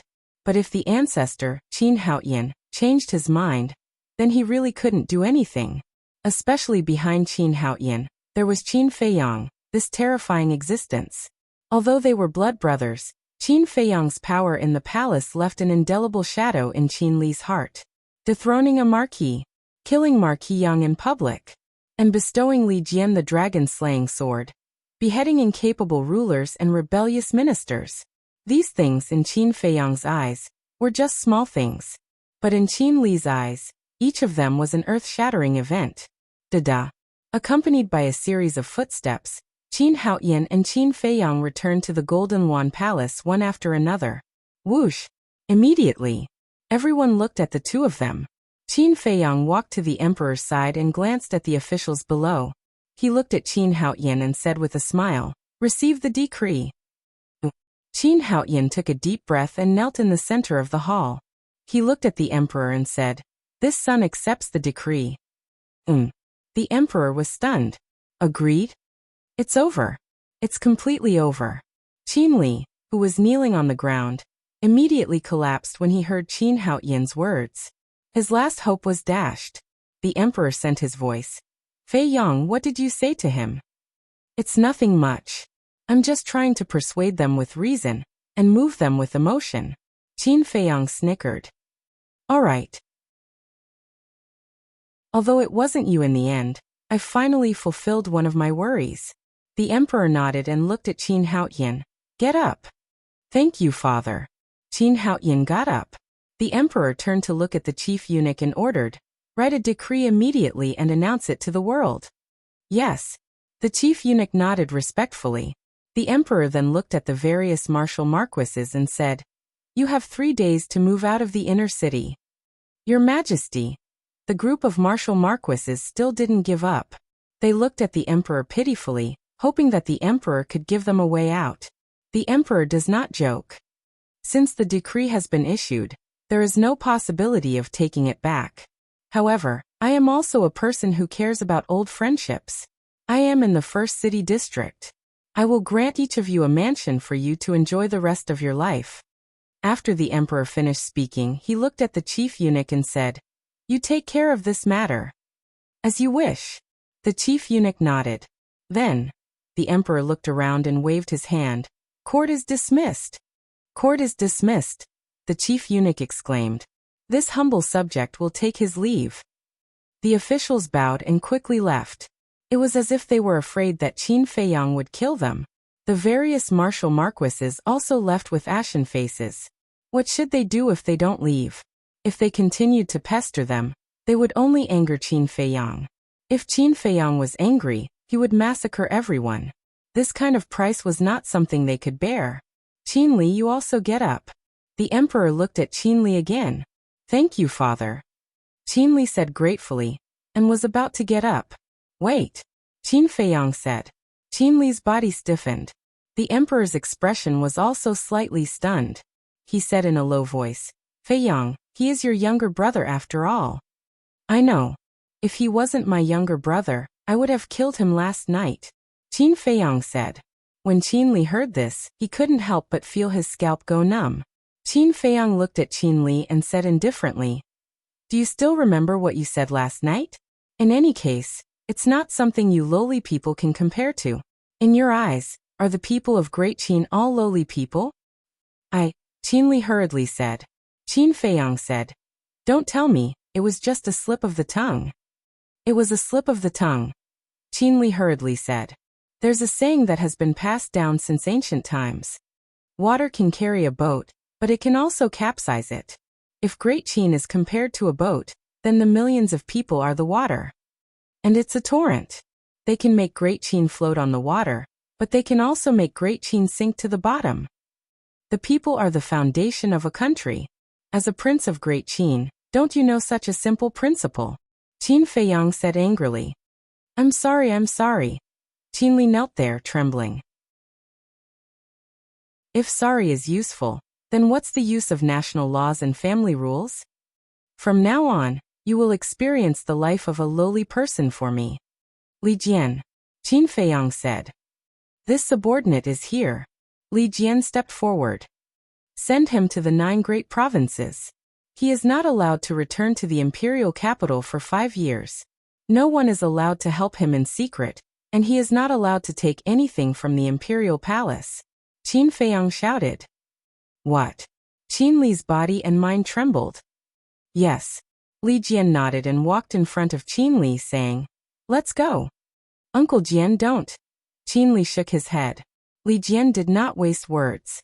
He picked up Qin Li and turned into a stream of light, flying out of the throne room and disappearing. The emperor retracted his gaze and looked at Qin Feiyang, saying, Feiyang you. Father. I'm doing it for his own good. With his personality, if he doesn't suffer, something big will happen sooner or later. To be honest, if it wasn't for the fact that blood is thicker than water, I wouldn't even bother with him. Qin Feiyang said. Sigh. The emperor sighed deeply and blamed himself. It's my fault. I didn't discipline him well. It wasn't easy for you to come back, but I made you worry. So many brothers and sisters, you can't take care of them all. But then again, father, you're really old but vigorous. You gave birth to so many in just a few hundred years. Qin Feiyang chuckled. Elder Qin and the others next to him couldn't help but laugh. The emperor's face twitched. He stared at Qin Feiyang and said angrily, Are you asking for a beating? How dare you laugh at your father? No. Qin Feiyang hurriedly waved his hand. The emperor rolled his eyes at him and looked at the white-eyed wolf and Lu Xiaofei, asking suspiciously, They are? Grandpa, it's us. Lu Xiaojia giggled and took a facial restoration pill. Xiaofei. Xiaojia. The emperor was stunned and laughed heartily. So it's you. It was obvious that he loved the siblings very much. What about him? Qin Sheng and the others looked at the white-eyed wolf. You can't even recognize me. It seems that you people are terminally ill and incurable. The white-eyed wolf shook his head and changed. It's you. Looking at the white-eyed wolf's real body, the emperor and the others were stunned. The white-eyed wolf said proudly, Who else can be so powerful except for me? They smiled bitterly. His shameless character hadn't changed at all. The emperor turned to Qin Feiyang and asked suspiciously, Why are Xiaofei and Xiaojia with you? Qin Feiyang smiled and said, I came back the day before yesterday and stayed at the Lu family for a day. I see. The emperor nodded and then said with a smile, Then let's go. Your mother will be shocked when she sees you. Your Majesty, Your Highness, we won't disturb your family reunion. Elder Qin smiled. Qin Feiyang was speechless and said, What do you mean by disturb? You are also our family. Elder Qin and the others were stunned and couldn't help but laugh, their faces full of relief. Although this child's strength was so strong that they could only look up to him, his character didn't change at all. How about this? Let's go and see your mother first. I'll set up a banquet tonight, and invite Elder Qin and the others to come and welcome you. The emperor looked at Qin Feiyang and smiled. Okay. Qin Feiyang nodded. Then let's go. The emperor said. Come tonight, let's have a few drinks. Qin Feiyang looked at Elder Qin and the others and said with a smile. Sure. The four nodded. In the depths of the imperial palace, there was a building that stood out from the rest. From top to bottom, the imperial palace was practically filled with glorious and imposing palaces. But this was a courtyard. The courtyard was not big, 2 stories high, and had an antique atmosphere. It was surrounded by a garden, where hundreds of flowers were blooming and the fragrance was overwhelming. A secluded path, winding and roundabout, ran through the entire garden. On both sides of the path, there were many green small beasts swaying in the wind, exuding endless vitality. And everywhere in the imperial palace, there was basically a guard every 3 steps and a sentinel every 7 steps. But there was not a single guard here. At this moment, there was a pleasant zither sound in the garden. The zither sound came from a pavilion in the garden. A woman in white was sitting in the pavilion, playing the zither with both hands. Behind the woman stood two maidservants who were in their late 20s. Their eyes were blurred, as if they were intoxicated by the beautiful zither sound. A moment later, the song ended. Your Highness, I'll never get tired of listening to your zither sound. It's comparable to the sound of nature. Yes, but there's a trace of longing in this zither sound. Are you thinking of His Highness again? The two maidservants went forward and poured tea while asking with a smile. That's right. This woman in white was Qin Feiyang's mother, Lu Qiuyu. Sigh. Lu Qiuyu sighed and said worriedly, it's been hundreds of years. I wonder how Feiyang is now. Heaven helps the worthy. Although we haven't seen His Highness with our own eyes, His Highness has done so much for the great Qin. He will definitely be rewarded. The two maidservants comforted her. Chapter 2767. I hope so. Lu Qiuyu smiled and said, by the way, Lier was in the first district last night. Did something happen? I really can't hide anything from you, Empress. Something big did happen in the first district last night. We were just about to report it to you. The two maids said. Say it. Lu Qiuyu said. One of the maids said, 16th Prince seems to have been. Halfway through her words, the other maid suddenly seemed to have discovered something. She pointed to the entrance of the garden and exclaimed, Empress, look. Lu Qiuyu and the maid were stunned and looked up. At that moment, Lu Qiuyu stood up and stared at the entrance, her face full of disbelief. At the entrance, there were 4 people and a wolf. It was Qin Feiyang, the emperor, the white-eyed wolf, and Lu Xiaofei. Why is Feiyang here? Could it be that I miss him too much and have an illusion? Lu Qiuyu muttered. At the same time, Qin Feiyang looked at the garden curiously and said, Mother lives here now? Yes. Ever since that incident, your mother has been tired of everything.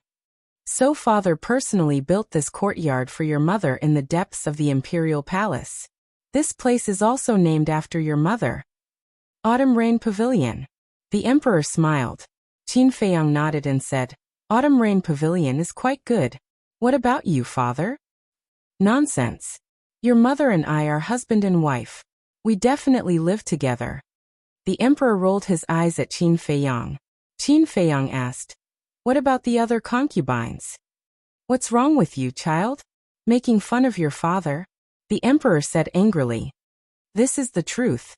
Who doesn't know that the emperor has 3 palaces and 6 courtyards and has many wives and concubines? Qin Feiyang said. The more you talk, the more excited you get? The emperor frowned. Okay. I won't say it. Qin Feiyang waved his hand. The emperor shook his head and smiled. It's true that I have many wives and concubines, but I only love your mother. Haha, you should say this in front of mother. It will be more effective. Qin Feiyang teased. Bastard. The emperor rolled his eyes and glanced at the garden. Your mother is there, looking at you. Qin Feiyang looked over, and when he saw Lu Qiuyu standing in the pavilion, his eyes trembled slightly. Mother. His greatest wish after returning from the divine sight was to take a good look at his mother. Now that he was finally able to see her, he was unable to control his emotions. Tap tap. He quickly walked to the front of the pavilion and knelt on the ground. Your child pays his respects to mother. Feiyang. Lu Qiuyu seemed to have lost her soul. She slowly walked to Qin Feiyang and sized up Qin Feiyang's face. She said, Feiyang, is that you? Mother, are you not dreaming? Mother, it's me. I'm back. Qin Feiyang raised his head to look at that familiar and affectionate face and nodded. Qiuyu, you're not dreaming. Our child is really back. The emperor walked to the side and smiled. Really? Lu Qiuyu looked at the emperor. Yes. The emperor nodded. Lu Xingyang looked at Qin Feiyang again, and his eyes were filled with tears. He's His Highness. He's exactly the same as the statue we saw. The 2 maids were also sizing up Qin Feiyang in amazement. Child. Lu Qiuyu could no longer control her emotions. She squatted on the ground and hugged Qin Feiyang, crying. Mother. Drops of tears fell on his head. Qin Feiyang could not help but blame himself for making his mother cry again. Tears welled up in the emperor's eyes as he watched the scene unfold. Lu Qiuyu was his wife. Of course he knew what Lu Qiuyu missed the most. That was Qin Feiyang. There were countless nights when she called Qin Feiyang's name even in her dreams. Now that the child was back, she could not control it. After a long time, Lu Qiuyu pulled Qin Feiyang up and said, "Let mother take a good look at you." Qin Feiyang stood there obediently. Lu Qiuyu said, "You've lost weight. You must have suffered a lot outside." "Have I lost weight?"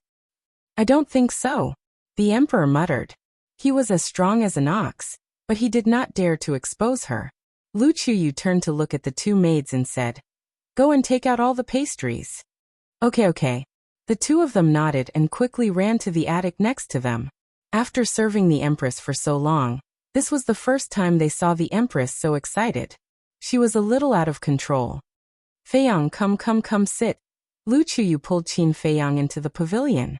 As for the emperor, White-Eyed Wolf, and Lu Xiaofei, they were completely ignored. They only had Qin Feiyang in their eyes. This made them very helpless. They could only enter the pavilion without being invited. "Empress, the pastries are here." The two maids carried a total of 4 plates of pastries back to the pavilion and placed them on the table. "Feiyang, these were all made by mother herself. Eat." Lu Qiuyu grabbed a piece of pastry and personally delivered it to Qin Feiyang's mouth. "Mother, I'm not a child anymore." Qin Feiyang glanced at White-Eyed Wolf, the emperor, and the others and said with a red face, "What are you talking about? In mother's eyes, you will always be a child." Lu Qiuyu said. "Okay." Qin Feiyang nodded and took a bite. "That's right. This was made by mother herself." He would never forget this taste. "Qiuyu, we have lived together for so many years, but we have never enjoyed this kind of treatment," the emperor said sourly. "What are you talking about?" Lu Qiuyu glared at the emperor. Lu Xiaofei laughed and said, "Grandma, we have never enjoyed this kind of treatment either." "Xiaofei?" Lu Qiuyu was stunned. She looked at Lu Xiaofei and said, "You are here too?" Lu Xiaofei was stunned. Did they really treat them as air? Lu Xiaojia ran up and hugged Lu Qiuyu's arm. She said unhappily, "Grandma, we have been standing here for a long time. You only noticed us now." Lu Qiuyu smiled awkwardly and said, "Little girl, I'm sorry." It's okay. Because we have long expected this to happen." Lu Xiaojia giggled. Lu Qiuyu rubbed Lu Xiaojia's head and looked at White-Eyed Wolf. White-Eyed Wolf rubbed his nose and said, "I don't mind. Do whatever you want." Lu Qiuyu suddenly laughed and handed the pastry in her hand to White-Eyed Wolf's mouth. She said with a smile, "You should try it too." "Ahem. I don't mind if you ignore me, but I mind this pastry very much." "Look, little Qinzi took a bite. There are still teeth marks on it," White-Eyed Wolf said with a look of disdain. Only then did everyone realize that this was the pastry that Qin Feiyang had taken a bite of before. Lu Qiuyu became more and more embarrassed. She had really lost her composure. "Eat it or leave it." Qin Feiyang glared at White-Eyed Wolf, snatched the pastry from Lu Qiuyu's hand, and stuffed it into his mouth. He said, "Mother, don't worry about it. It has claws. If it wants to eat, it can take it by itself." What attitude? Think about it. Who has been by your side all these years? "It's me. Do you understand?" White-Eyed Wolf said angrily. Then he sat down at the table, grabbed a piece of pastry, and stuffed it into his mouth. Looking at White-Eyed Wolf's funny look, the two maids couldn't help but snicker at the side. Lu Qiuyu looked at Qin Feiyang and then at White-Eyed Wolf, and a smile appeared on her face. Although so many years had passed, the relationship between a man and a wolf had not changed at all. "Feiyang, when did you come back?" Lu Qiuyu sat opposite Qin Feiyang. She wiped the tears from the corners of her eyes, took a piece of pastry, and handed it to Qin Feiyang and asked. Obviously, after being disturbed by everyone, his mood had calmed down. "I came back the day before yesterday.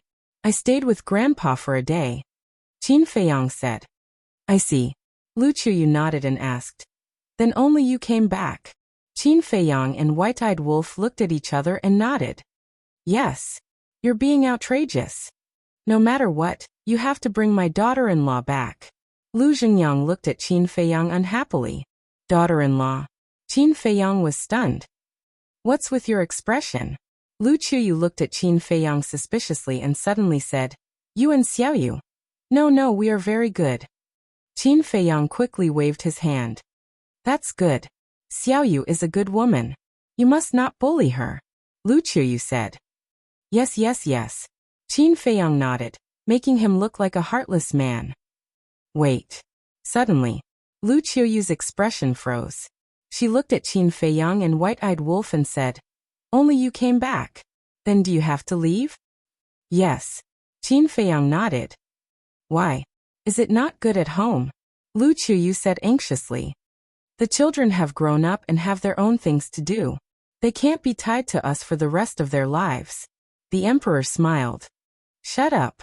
Lu Chuyu glared at him. The emperor smiled bitterly and sat aside obediently. The two maids were used to this scene. But if it was seen by outsiders, it would be incredible to the extreme. The emperor of Great Qin was actually so afraid of a woman. Of course, this was not fear, but love. Mother, I don't want to leave you, but there are some things that I have to do. I promise that when everything is done, I will come back immediately and stay by your side. Qin Feiyang said. Lu Chuyu frowned and said, What do you have to do? Can't others do it? Others really can't, because they are not as capable as your son. Qin Feiyang laughed. It was rare for him to be narcissistic. Shameless. White-Eyed Wolf pursed his lips. Can't you shut up when there is food? Qin Feiyang glared at him. Is it a crime to tell the truth? I don't think so. White-Eyed Wolf said. Qin Feiyang shook his head helplessly. He looked at Lu Chuyu again and said, Mother, I know what you are worried about. Don't worry, I will be fine. Sigh. As your father said, you have grown up and can't be kept. All right. Lu Chuyu sighed and said with a smile, As long as you can live well and don't forget us. How can that be? No matter who I forget, I can't forget you all. Qin Feiyang smiled. Chapter 2768. The emperor smiled and said, At least you still have some conscience. Qin Feiyang smiled slightly. Go and tell the imperial kitchen to prepare. I want to hold a family banquet in the Autumn Rain restaurant tonight. It must be completed before dark. Also, inform the princes and princesses. The emperor looked at the two maids and ordered. Yes. The two maids responded respectfully. Then they turned around and left quickly. Father, mother, how many brothers and sisters have you given me? Qin Feiyang looked at the emperor and Lu Chuyu curiously. Hearing this, the couple couldn't help but blush. White-Eyed Wolf rolled his eyes and said with a sneaky smile, I have to admit that you're really amazing. You're both grandparents, but you still. The couple was even more embarrassed. Uncle Wolf, we don't agree with you. Can't we have more children after becoming grandparents? We'll talk about it again. Grandpa and Grandma are still so young. Lu Xiaofei said. Lu Chuyu and the emperor were helpless. It was fine when Lu Xiaofei spoke up for them, but it was even more embarrassing when he spoke up for them. Young. In terms of age, they were all old antiques. However, in the path of cultivation, age was not the main point. For example, Qin Feiyang was already an antique in the eyes of others. The most important thing was that he was not married yet, let alone having children. By the time he got married and had children, the children of Lu Xiaofei and his sister would probably be adults. What exactly is there? Qin Feiyang was curious. The emperor said, Didn't Lu Hong and the rest tell you that you're in the Lu family? No. They said that there's a big group. Qin Feiyang said. A big group? The emperor was speechless. This was too exaggerated. He said, You'll know when you see them tonight. Then I'm really looking forward to it. Qin Feiyang said with a smile. Next, it was inevitable that they would ask about his well-being. However, Qin Feiyang didn't mention a word about the situation in the ancient world, because he didn't want his family to worry about him. Noon. Lu Chuyu personally cooked a table full of delicious dishes for Qin Feiyang. It felt good to be at home. especially when she ate her mother's cooking. She felt an unprecedented sense of happiness and satisfaction. Afternoon. Lu Xiaofei and his sister stayed in the Autumn Rain Inn. Qin Feiyang and the White-Eyed Wolf entered the mountain behind the palace. Hundreds of years had passed in the back of the mountain. Other than the flowers and trees, there was not much change. The Kirin army was guarding the entrance. When they saw Qin Feiyang, they were also shocked and doubtful. They even suspected that they were dreaming. In the deepest part of the back mountain, this was a place full of life. The vegetation was lush and the wildflowers were in full bloom. Clear rivers flowed from east to west, north to south like giant dragons. Furthermore, there were a lot of ferocious beasts here. Almost every ferocious beast had the cultivation of a battle emperor. However, they were very well behaved and quietly cultivated, making this place seem especially peaceful. Qin Feiyang and the White-Eyed Wolf passed through the forest, and soon heard the sound of a waterfall. After walking for a while, a giant mountain that was more than 10,000 feet high came into sight. Around the giant mountain, white mist lingered and auspicious beasts flew. A magnificent waterfall poured down from the top of the mountain and gathered at the foot of the mountain to form a lake that was about 1,000 feet long, connecting the surrounding rivers. On the surface of the lake, ripples were rippling and lotus leaves were standing.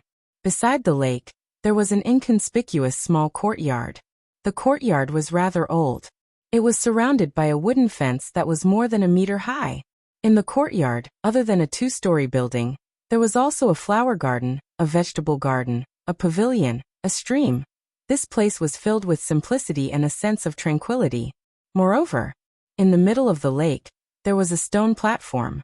On the stone platform, there were 5 statues. Each statue was more than 3 meters tall and looked very lifelike. Among them, the statue in the center was the founding emperor of the Great Qin dynasty, Qin Batian. Behind them were Emperor Hong, Emperor Qin, and the current emperor. The last statue was Qin Feiyang. These 5 statues were personally created by Qin Feiyang, and this was also the place of inheritance that he created. Back then, the inheritances he left here were the eclipse of the sun and moon, the Gudyuan sword technique, the ruins of the end, the divine dragon technique, and the most powerful divine art he had at that time, the divine dragon technique. As for the 3,000 incarnations, he hadn't completely controlled them at that time, so he couldn't leave them behind.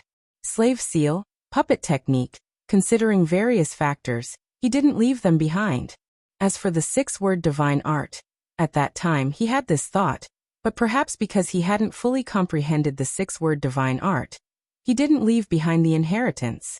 But even so, with the divine dragon technique, it was enough to benefit the future generations of the Great Qin dynasty. At this moment, by the lake, 2 old men sat opposite each other.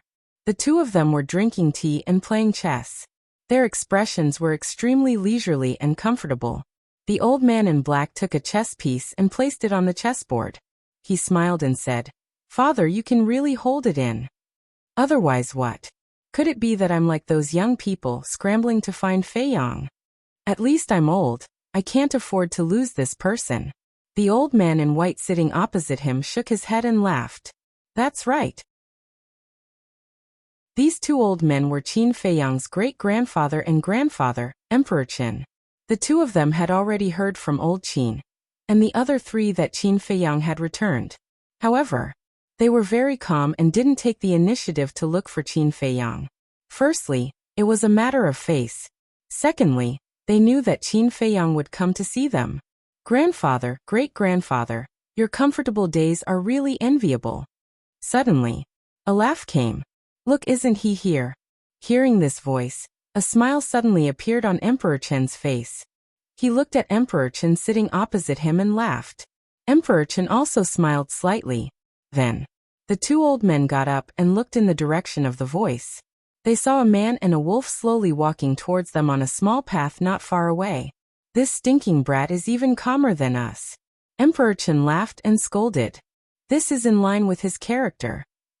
Emperor Hong shook his head and smiled.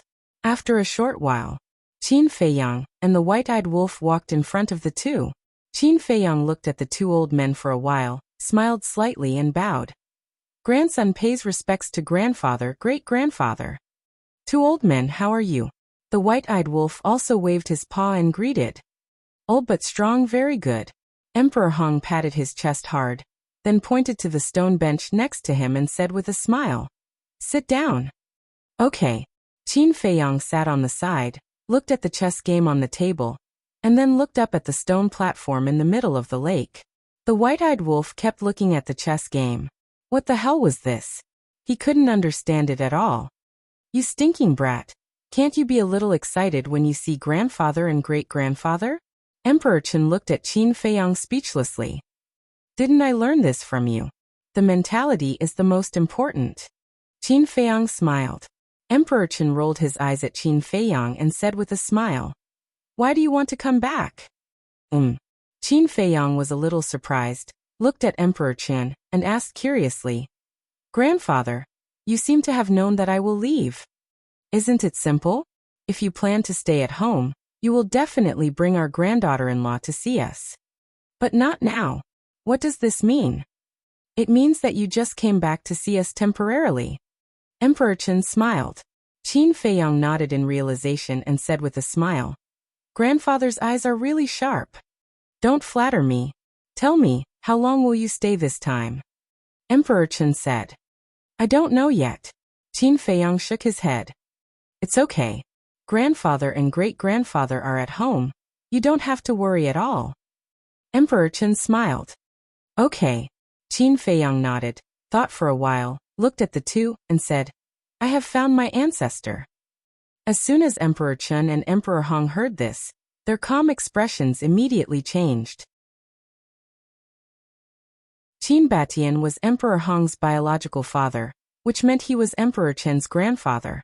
The two naturally cared about Qin Batian's safety. Emperor Hong took a deep breath and asked, "How is father now?" "Very good." Qin Feiyang nodded. "That's good. I thought I would never see him again in my life, but now it seems there is still hope." Emperor Hong smiled. "Yes. Next time, I will come back with my ancestor." Qin Feiyang said. "Okay." Emperor Hong nodded and said with a smile, "It's good to come back. You can meet your brothers and sisters." Qin Feiyang said, "I heard from grandfather that this is the idea of you too.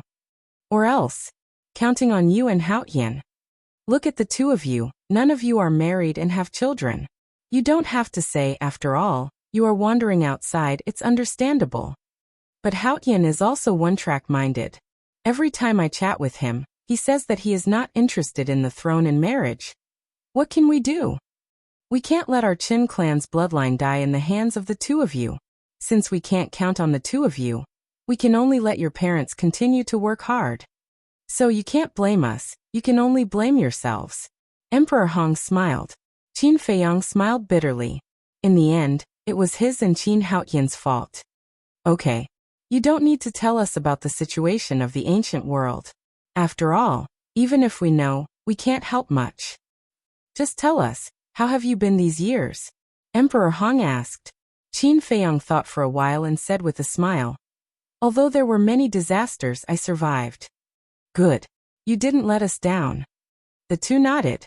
When Qin Feiyang left, they had already thought that the problems that Qin Feiyang would face in the future would be more difficult than when he was in Great Qin. In their hearts, they were still worried. And now, seeing that Qin Feiyang came back alive, they were completely relieved. Qin Feiyang looked at the statue in the center of the lake again and asked curiously, "Grandfather, great-grandfather, how many people have obtained the inheritance here in these years?" "Not many. And only one person has obtained the complete inheritance." Emperor Hong said. "Qin Haotian?" Qin Feiyang asked. Emperor Hong nodded and asked, "I heard from old Qin that you have already met him in the throne room." "Yes." Qin Feiyang replied. "How do you feel?" Emperor Hong asked with a smile. "Very good. It's much better than I expected." Qin Feiyang smiled. "Haotian is indeed very good in all aspects. If there is a chance in the future, teach him more." Emperor Hong said. "I will." Qin Feiyang nodded. "Then play 2 games with us?" Emperor Hong pointed at the chessboard. I haven't played for a long time. I'm afraid of being laughed at by you, Qin Feiyang said with a smile. As the prince of Great Qin, he naturally knew how to play chess, but since he was expelled from the imperial capital, he rarely touched it again. It's not a big deal. Why would we laugh at you? Come on. Emperor Hong shook his head speechlessly. All right, I'll play a few games with you two elders. Qin Feiyang smiled. Next, in this quiet place, there was endless laughter, and it seemed incomparably harmonious.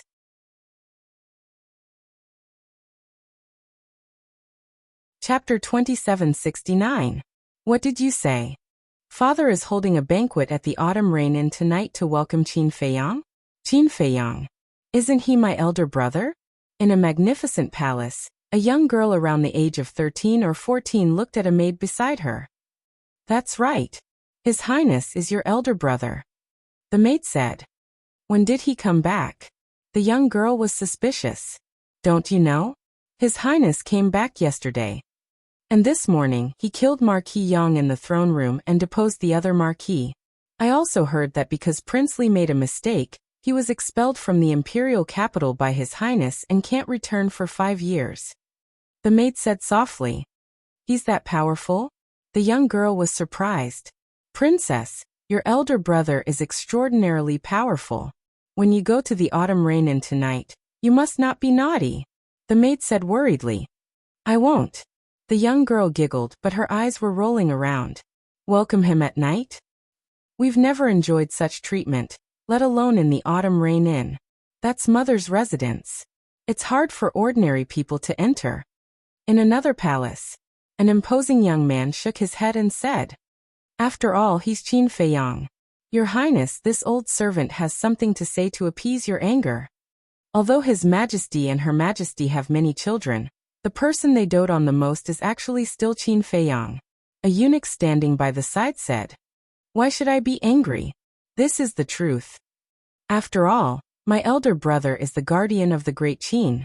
No matter what, he's better than us. It's normal that father and mother dote on him. The young man said. Elder brother? The eunuch was stunned. He's the eldest son of our bloodline. It's understandable that we call him elder brother. The young man smiled. That's true. The eunuch nodded. He deposed a marquis and even expelled Qin Li from the imperial capital. My elder brother's methods are a little scary. Seems like I have to behave myself tonight. The young man muttered. Definitely. Furthermore, this old servant has a premonition that if your Highness performs well, you might be able to obtain a great opportunity. The eunuch said with a smile. Opportunity? The young man murmured. When the princes and princesses received the news that they were going to attend the banquet at the Autumn Rain Inn, they couldn't help but feel nervous. Not to mention other things, just the various rumors about Qin Feiyang alone made them feel awe. Time flew by. Night fell. Pavilion of Autumn Rain. In the main hall of the attic, there were 2 mahogany dining tables and 20 mahogany chairs in the hall. Maids were walking in and out of the room, carrying dishes that smelled good and tasted good. Outside, there were lanterns hanging on both sides of the path and around the pavilions, illuminating the garden. The Emperor Lu Qiuyu and Lu Xiaofei were all sitting in the pavilion, drinking tea and chatting. Laughter could be heard everywhere. Princess Yin has arrived. Accompanied by a cry, a woman in her 20s slowly walked into the garden. The maids that came with her stayed outside the garden. Princess Yin glanced in front of her. When she saw Lu Qiuyu and the others in the pavilion, she quickly walked over and bowed. Greetings to father and mother. You're here. Lu Qiuyu smiled. Princess Yin nodded and entered the pavilion. When she saw Lu Xiaofei and his sister, she smiled. You're here too. Auntie, you're getting more and more beautiful. Lu Xiaojia ran up and hugged Princess Yin's arm, looking very intimate. You have the sweetest mouth. Princess Yin pinched Lu Xiaojia's nose and looked around. Father, mother, where's big brother? He went to the back of the mountain to visit your grandfather and great-grandfather. He should be back soon. Lu Qiuyu smiled. Prince Yin has arrived. Another cry was heard. A young man in his 20s strode into the garden. Mother, father. The young man greeted Lu Qiuyu and the emperor from afar. Xianer, come here. Lu Qiuyu was also full of smiles. Qin Xian ran to the pavilion and looked at Princess Yin. He grinned. Sister, you came earlier than me. Why are you in such a hurry to see Big Brother? Aren't you in a hurry too? Princess Yin laughed. Of course. After all, we all grew up hearing about Big Brother. Qin Xian chuckled. Princess Wan, Prince Xi has arrived. Along with a shout, a man and a woman entered the garden. The man was about 1.8 meters tall, and the woman was about 1.7 meters tall. They wore luxurious clothes and a long skirt, and had an extraordinary aura. Father, mother. The two entered the pavilion and bowed to Lu Qiuyu and the emperor. The couple nodded. Sister Yun, brother Xian, Xiaofei, Xiaojia. Princess Wan smiled and walked towards Princess Yin and the others. As for Prince Xi, he stood behind Lu Qiuyu with his arms crossed and his eyes closed. He didn't seem to care about anything around him. His face didn't seem to be smiling. Prince Yi has arrived. Soon, 2 more people ran into the garden. Both of them were very young, about 13 or 14 years old. They looked quite cute as they walked. Mother, father. The 2 little ones ran over. One sat on Lu Qiuyu's lap, and the other sat in the emperor's arms. Xiaoyi, you are already so old. Why are you still sitting on father and mother's laps? What are you doing? Qin Xian walked forward and pinched their cheeks. Princess Yi giggled. What does it matter? There are no outsiders. As she said that, Princess Yi looked at Lu Xiaofei and his sister and said, Why aren't you coming over to greet your aunt? In your dreams. Lu Xiaofei pursed his lips. She was obviously younger than him, but she still acted like an old man. Prince Yi jumped down from the emperor's lap and ran in front of Lu Xiaofei. Brother Fei, women have long hair and short knowledge. Don't bother with her. Long hair, short knowledge? Princess Lu Yun, Princess Wan, and Lu Xiaojia all looked at Prince Yi unkindly. Lu Qiuyu also shook her head and laughed. Princess Yi also widened her eyes and looked at Prince Yi. Impudent. How dare you speak to your sister like that? Prince Yi said, Bullshit, you are clearly my sister. It's sister. Princess Yi said angrily. It's sister. Prince Yi picked his ear and said lightly. You. Princess Yi glared at Prince Yi and then looked at Lu Qiuyu. Mother, tell me who was born first? Whether it's sister or sister, we are all family. What's there to fight about? Lu Qiuyu was helpless. Family, shouldn't there be a first come, first served rule? He was born later than me. Why should he call me sister? Princess Yi said aggrievedly. Well, you were born first. Lu Qiuyu smiled bitterly. Prince Yi looked at Lu Qiuyu with dissatisfaction and said, Mother, you didn't say that before. I was born first. Okay, aren't you guys annoying? Every time you meet, you fight about this? Qin Xian glared at the 2 little ones. If you are annoying, plug your ears. Princess Yi snorted coldly. That's right, I didn't ask you to listen. Prince Yi also glared at Qin Xian. Qin Xian was slightly stunned and immediately raised his arm and said, You 2 little ones, do you believe that I will beat you? Come on. If you dare to beat us, we will let mother and father beat you. The 2 of them were not afraid at all. They ran into the arms of the emperor and Lu Qiuyu and looked at Qin Xian provocatively. Qin Xian's face darkened. Haha. What a pair of clever little brats. Following a burst of laughter, Li Jian, Old Qin, and Qin Sheng slowly walked toward them. Seeing the 5 people coming, Qin Xian, Princess Yun, Princess Wan, Prince Xi, and the 2 little ones immediately stepped forward and bowed. Elder Qin nodded, rubbed the 2 little ones' heads, and said with a smile, Do you think your brother Qin Xian really doesn't dare to beat you? He is letting you know. I'm not afraid. Prince Yi shook his head. Elder Qin shook his head and laughed. He looked up at the emperor and Lu Qiuyu and said, Where is Fei Yong? In the back mountain. The emperor said. Elder Qin nodded, looked at Qin Xian and the others, and said with a smile, Let me see if you have made any progress in your cultivation. Needless to say, my progress is definitely the greatest. Prince Yi said proudly. So confident? Come on, I will practice a few moves with you and see how much progress you have made. Qin Xian shook his arm. Aren't you bullying the weak? Prince Yi stared at Qin Xian with dissatisfaction. If you don't dare, just say it. Don't make excuses. Qin Xian pursed his lips. Wait for me. When I am as big as you, I will fight with you again. See how I will beat you then. Prince Yi said with a snort. Sister will help you then. Princess Yi patted Prince Yi on the shoulder and said with a smile. How many times do I have to say you are my sister? Prince Yi said angrily. I am your sister. Princess Yi said. Sister. Sister. The two little ones glared at each other, neither of them willing to back down. Seeing this scene, the emperor and others couldn't help but want to laugh. Prince Haotian has arrived. Suddenly, another shout rang out. They saw Qin Haotian striding over. Although he was still very young, he already had the aura of an emperor that couldn't be ignored. Brother Haotian. Princess Yi's eyes lit up. She hurriedly ran over and jumped into Qin Haotian's arms.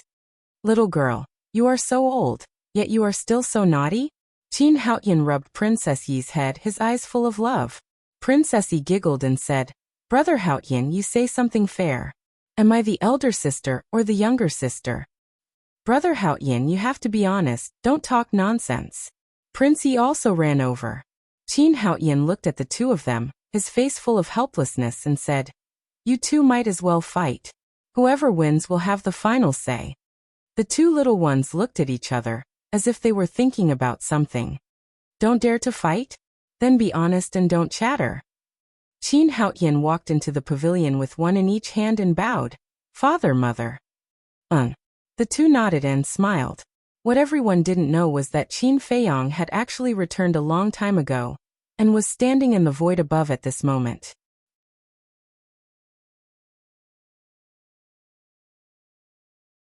Chapter 2770. White-Eyed Wolf, Emperor Hong, and Emperor Chen were also there. However, Qin Feiyang had activated the concealment art, so no one noticed. Why did he activate the concealment art and hide above? He just wanted to observe these little brothers and sisters first, what kind of personality they had. Emperor Hong laughed. Feiyang, did you hear how Qin Haotian addressed your mother? Yes. Qin Feiyang nodded. Emperor Hong secretly said. He called Qiuyu Mother Empress, which means that he has long regarded Qiuyu as his own mother. Emperor Chun, who was beside him, laughed. To be honest, the more I look at this kid, the more I like him. After all, he is someone I have my eyes on. His character is definitely not bad. Qin Feiyang secretly laughed. Shameless. Emperor Chen rolled his eyes at Qin Feiyang and asked, How is the observation? It's about time. Qin Xian's personality is a bit frivolous and sloppy, but his nature is kind. Qin Yun, Qin Wan, knowledgeable and well-mannered. Qin Ji, silent and a bit cold. As for Qin Yi, these two little ones. Speaking of which, Qin Feiyang couldn't help but shake his head and laugh. These were the two clever kids. They are twins, so when they were named, one was called Yi, and the other was called Yi. They have been fighting over who is the older brother, and who is the older sister? Emperor Hong shook his head and smiled. Twins. Qin Feiyang was startled, looked at the two little ones and said, Even if they are twins, there should be an order. Qin Yi was born first, Qin Yi was born later. Although they are always arguing, Qin Yi still loves his sister dearly. Emperor Hong transmitted. In other words, Qin Yi is the youngest? Qin Feiyang asked. Yes. Other than Yu and Haotian, Qin Li is the oldest, followed by Qin Yun, Qin Xian, Qin Wan, Qin Ji, Qin Yi, Emperor Hong said. Listening to your words, all the brothers and sisters have arrived? Qin Feiyang said. Otherwise. Emperor Hong looked at him suspiciously. Didn't Grandpa and the others say that there will be a large group of them? Counting them, including Qin Li, there are only 7. Qin Feiyang was stunned. 7 isn't a lot? Emperor Hong looked at Qin Feiyang in astonishment. No. Qin Feiyang waved his hand. A hint of craftiness flashed across Emperor Hong's eyes as he said, If you also feel that it's not much, then this old man will have your parents continue to work hard. Hearing this, Qin Feiyang could not help but smile bitterly. She had already given birth to 7 children. More. Looking at his great-grandfather's attitude, he couldn't wait for his father and mother to give birth to dozens of great-grandchildren for him. Not to mention his father and mother. Even he would not agree to such a thing. After all, his mother's life had been hard enough. She should have been enjoying life, but now she had to take care of a bunch of children. They're probably getting impatient. Let's go down quickly. Emperor Chen said with a smile. Qin Feiyang and Emperor Hong nodded. Qin Feiyang's mind moved, and the concealment art disappeared. Then the 3 people and 1 wolf landed outside the pavilion. Feiyang. Lu Qiuyu was the first to notice Qin Feiyang, and quickly got up. Hearing Lu Qiuyu's voice, everyone also looked at Qin Feiyang. Even the 2 little ones quieted down. They opened their eyes wide and looked at Qin Feiyang curiously. Qin Ji, who had his eyes closed, also opened his eyes and looked at Qin Feiyang. Father, grandfather. The emperor stepped forward and bowed to Emperor Chen and Emperor Hong. The 2 nodded.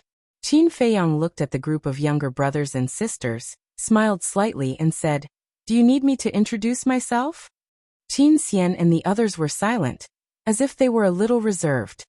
"All right. Let me introduce myself. I'm Qin Feiyang, and I'm also your big brother." Qin Feiyang smiled. When Lu Qiuyu heard this, she said snappily, "What do you mean, Count? You are their big brother." "Haha." Qin Feiyang smiled, looked at the group of people, and said, "Just as mother said, I am your big brother, not a man-eating demon. Let go." They looked at each other. They also wanted to let go, but the tension in their hearts could not be dispelled. Even the 2 little ones were the same. Who? After a while, Qin Ji took a deep breath and took the lead to walk in front of Qin Feiyang. He bowed and said, "Little brother Qin Ji greets big brother." Qin Feiyang was a little surprised. He never thought that Qin Ji would be the first person to talk to him. Qin Feiyang looked at Qin Ji and nodded. "The cultivation of the war saint is not bad. Thank you for your praise, big brother. This is all thanks to big brother's protection. If it weren't for the inheritance and pills left behind by big brother, I wouldn't have been able to step into the 1-star war saint so quickly." Qin Ji lowered his head and said, "What kind of inheritance did you get?" Qin Feiyang asked with a smile. "Ascending dragon art," Qin Ji said. "Sure. When you have time in the future, come and find me. I will teach you some profound meanings of the ascending dragon art.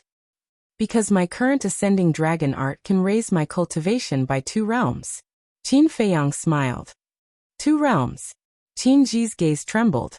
This was a problem that he had never thought about before. That's right. Whether it is a battle art or a divine art, as long as you carefully comprehend it, there will be room for improvement. In short, you can't stay the same. You have to learn to create your own." Qin Feiyang said. "Create your own," Qin Ji muttered, as if he understood, and bowed. "Thank you for your teachings, big brother." Qin Feiyang smiled. "Work hard, the future of Great Qin is your world." Qin Ji nodded and didn't say anything more. He silently retreated to the side, and lowered his head to ponder over Qin Feiyang's words. "What are you guys standing there for? This is a once-in-a-lifetime opportunity. If there is anything you don't understand, quickly ask." Old man Qin smiled. "This?" Qin Xian hesitated for a moment. Finally, he mustered up his courage and ran to Qin Feiyang smiling. "Big brother, I also have a question. Is there room for improvement in the concealment art?" "You got the concealment art?" Qin Feiyang was stunned. Qin Xian nodded and disappeared in front of everyone. Very soon, Qin Xian appeared again. "It is indeed the concealment art. There is indeed room for improvement in the concealment art. For example, the concealment art that I have now can be activated twice a day for 2 hours each time," Qin Feiyang said. "Twice. That means there are 2 chances to save my life." Qin Xian was surprised. "Yes." Qin Feiyang smiled. Qin Xian smiled and said, "Big brother, when will you teach me?" "Okay." Qin Feiyang nodded. "Thank you, big brother. You are much better than I thought," Qin Xian said. Qin Feiyang was stunned and asked curiously, "Then what kind of person am I in your imagination?" "Strict. Cold. old-fashioned, serious in speech and manner. Qin Xian said. Qin Feiyang shook his head and laughed. It turned out that in the hearts of these brothers and sisters, he was such a person. No wonder they were so reserved. Will you be angry if I say so? Qin Xian looked at Qin Feiyang carefully. Why should I be angry? Qin Feiyang shook his head, looked at everyone and said with a smile. This is the first time we meet. As your big brother, I will give each of you a gift. Gift? They looked at each other. What gift? Qin Xian asked curiously. After getting along with each other, he had completely let go. Uncle's greeting gift is incredible. You have to be mentally prepared. Lu Xiaofei said. Qin Xian looked at Lu Xiaofei and asked. From your tone you have already received a gift? Of course. Lu Xiaofei smiled proudly. Qin Xian said. What treasure? Let me take a look. No. Lu Xiaofei shook his head. Stingy. Qin Xian pouted. Qin Feiyang smiled. With a wave of his hand, 6 divine weapons and 6 jade slips appeared. You can choose yourselves. Qin Feiyang looked at them and said with a faint smile. Qin Xian immediately climbed up, looked left and right, and finally grabbed one of the jade slips and a long spear. Thank you, big brother. After thanking him, Qin Xian ran to the side and carefully looked at them. Qinji. Qin Feiyang looked at Qinji. Qinji hesitated for a moment, but in the end, he couldn't help but go forward and grab a jade slip and a broadsword. Lu Qiuyu smiled. Qin Yun, Qin Wan, why aren't you going? Qin Yun and Qin Wan looked at Lu Qiuyu. Under Lu Qiuyu's encouraging eyes, they finally stepped forward and walked towards Qin Feiyang. Big brother. When they arrived in front of Qin Feiyang, the two of them bowed. Qin Feiyang nodded and said with a smile. Slowly, you will find that I am actually quite easy to get along with. The two looked at each other, and a smile appeared on their faces. They took a jade slip and a divine weapon one after another. Brother, do we have one too? The two little ones looked at Qin Feiyang. Of course. Qin Feiyang nodded and said. But you are still young, let mother keep it for you first. Qin Feiyang waved his hand, and the remaining 2 divine weapons and 2 jade slips floated in front of Lu Qiuyu. Brother, you are so nice. The 2 little ones came in front of Qin Feiyang and said with a smile. Haha. Qin Feiyang couldn't help but laugh out loud. He dotingly rubbed their little heads.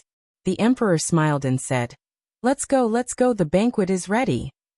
The group immediately walked towards the pavilion.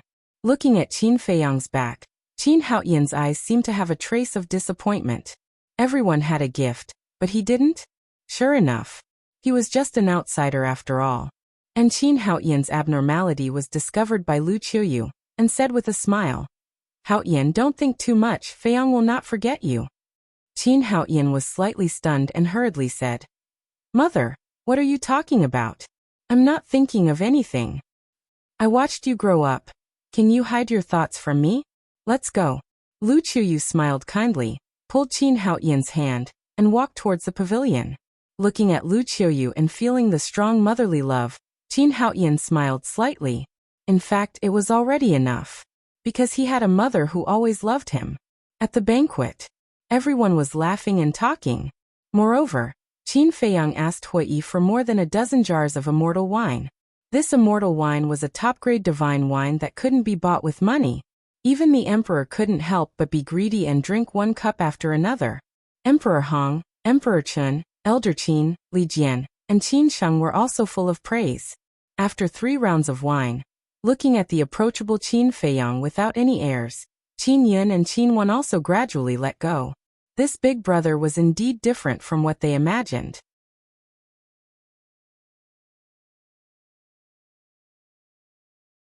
Chapter 2771. The banquet didn't end until late at night. Li Jian, Old Man Qin, and Qin Sheng left drunk. For their cultivation, drinking wouldn't make them drunk. But they were happy today, so they didn't use divine power to dissolve it. But Emperor Hong, Emperor Chun, and Qin Yun didn't leave. It seemed that they wanted to talk to Qin Feiyang all night. Big brother, where have you been all these years when you left? Qin Yun and Qin Wan looked at Qin Feiyang curiously. They also drank a lot, and their cheeks were slightly red. Ancient world. Qin Feiyang smiled. Ancient world. Qin Yun and Qin Wan were stunned and asked, "What kind of place is the ancient world?" Qin Feiyang thought for a moment and said with a faint smile, "The ancient world is a place full of opportunities and also full of danger." "Are the people in the ancient world strong?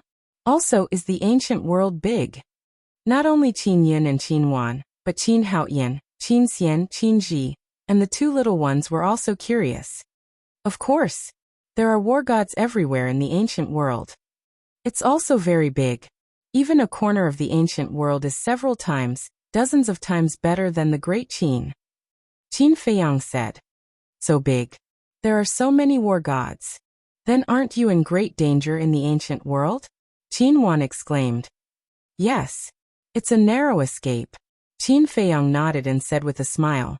But fortunately, I came here safely. Then big brother, with your current strength, what level are you in the ancient world? Qin Xian asked. How should I put it? In terms of means and strength, I should be considered one of the best. But in terms of cultivation, I can only be considered above average. Qin Feiyang said. With your cultivation, you can only be considered above average? Everyone was dumbfounded. Lu Qiyu, Emperor Hong, and Emperor Chen were also shocked, and even their drunkenness was gone. Yes, I'm now at the 9th heaven realm. But in the ancient world, especially the divine land, there are a lot of 9th heaven realm and great perfection 9th heaven realm. And above the 9th heaven realm is the undead realm. The undead realm is the real peak expert in the ancient world. Qin Feiyang said with a faint smile. Then, aren't you about to break through to the undead realm? Qinji. It's not that easy. Qin Feiyang shook his head. There were as many 9th heavens realm cultivators as there were dogs in the ancient world, but there were only a few in the imperishable realm. I really didn't expect there to be such a wonderful great world outside. Qin Haoyan muttered, his face full of yearning. Qin Feiyang glanced at him, then looked at Qin Xian and the others and said, It's already so late, you guys should go back and rest first. Qin Xian was a little reluctant. Gather here tomorrow morning. I'll take you to a place. Qin Feiyang said. What place? Everyone was curious.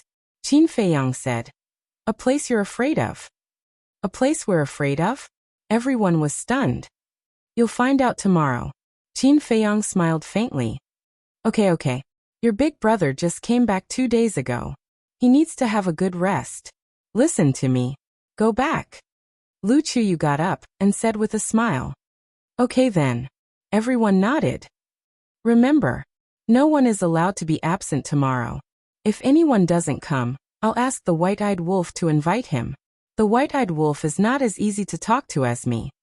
Qin Feiyang looked at them and said, Ahem. The white-eyed wolf coughed and pretended to be fierce. I'm not easy to talk to. Be careful. Everyone smiled disapprovingly and turned around to leave. Didi asked suspiciously, Feiyang, where are you going to take them tomorrow? Jade can't be uncut. The descendants of the Qin clan were born with a heavy burden, so they must bear the pain that others can't bear. Qin Feiyang said. Pain, Lu Qiyu, Didi, and Dichen looked at each other. Why didn't it sound like something bad? Little Qin Zi, I know what you're going to do. Qin Xian, Qin Ji, Qin Yun, and Qin Wan are okay. After all, they're already so old. But Qin Yi and Qin Yi are still so young. Are they suitable? The white-eyed wolf frowned. They're already 13 or 14 years old. Are they still young? Qin Feiyang said, looking at Lu Qiyu and Didi. I think you've spoiled them too much. Even now, they're still acting like a spoiled child in your arms. The couple smiled awkwardly. You can't blame them. The pain you suffered in the spiritual state has always been a knot in their hearts. So they feel sorry for Qin Xian and this group of children. Didi sighed. I can understand. If they were born in an ordinary family, naturally no one would care. But unfortunately they're not. As the descendants of the Qin clan, whether it's a younger brother or a younger sister, they have to bear the responsibility. Qin Feiyang said. Well, it's up to you. Anyway, we know that no matter what you do, it's for their own good. But Lier, You asked Li Jian to send him to the 9 states. Although we all know that you want him to go there to gain experience, he may not think so. I'm afraid that in the end, it will be counterproductive. DDD was a little worried. Then it depends on his awareness. If he can wake up, it proves that he's not hopeless. But if he continues to be stubborn, then When Qin Feiyang said this, he did not continue. A cold glint flashed in his eyes. Lu Qiuyu and the others felt the coldness in Qin Feiyang's words, and their hearts trembled. Okay, we'll talk about it when the time comes. Qin Feiyang smiled faintly and looked at Qin Haoyan. You didn't say much the whole night. Is it because I didn't give you the divine weapon and divine art that made you uncomfortable? No. Qin Haoyan shook his head to hide it. Qin Feiyang smiled. What kind of person haven't I seen? Do you think you can hide your little thoughts from me? I don't need your charity. Qin Haoyan snorted and got up to leave. You have to come tomorrow. Qin Feiyang raised his head and looked at Qin Haoyan's back. Why? Qin Haoyan raised his eyebrows. Don't you want to defeat me? This is an opportunity. You're now a 3-star combat emperor. And I can help you break through to the War God realm in a few days. Qin Feiyang said. What? Qin Haoyan looked at Qin Feiyang in shock. Qin Feiyang said. Maybe it won't take a few days. 1 day will be enough. 1 day.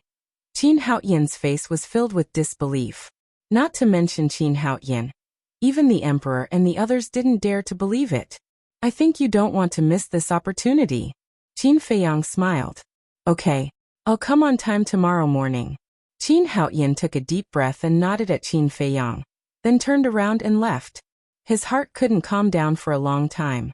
1 day, he could break through to the War God realm in just 1 day? If it was true, then it was too unbelievable. Feiyang, you're not joking, right? Lu Qiuyu watched Qin Haoyan leave, then looked at Qin Feiyang and asked.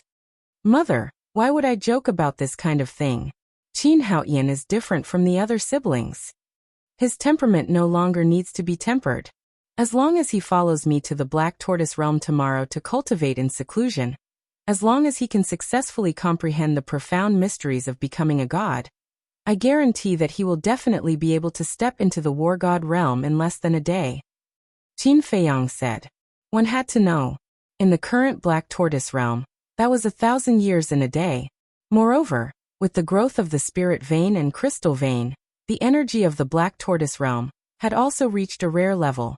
Even if one didn't refine the soul stone, their cultivation would still advance by leaps and bounds. Not to mention, a war king like Qin Haoyan. Entering the Black Tortoise realm was equivalent to entering a cultivator's paradise.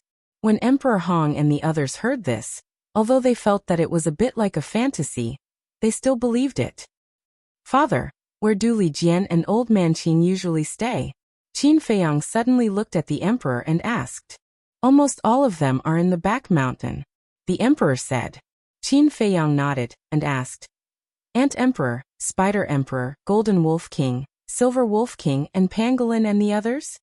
The Nether Demon Spider and the others had all chosen to stay in the Great Qin. Them. I don't know either.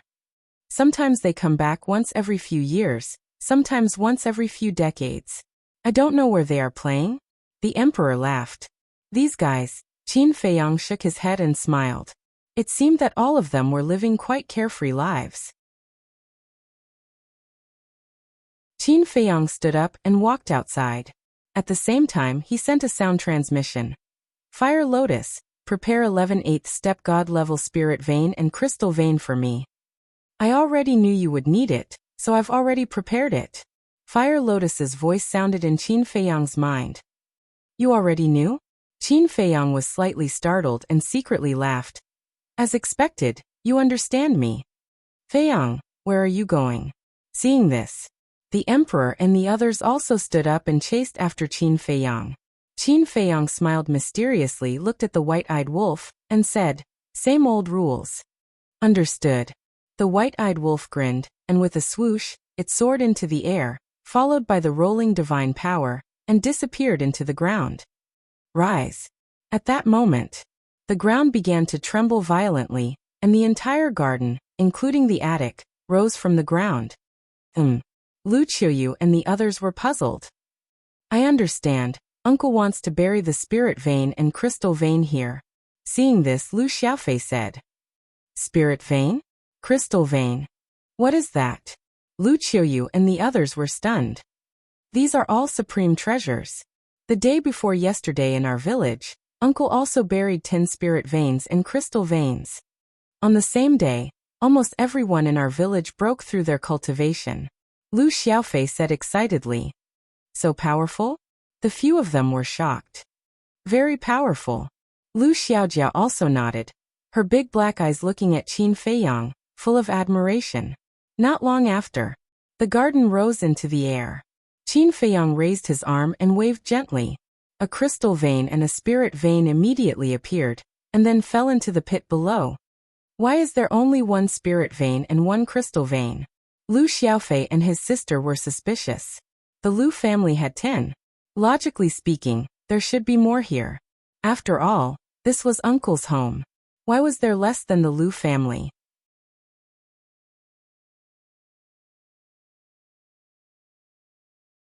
Chapter 2772. Soon, the spirit vein and crystal vein were placed, and everything was restored to its original state. This energy.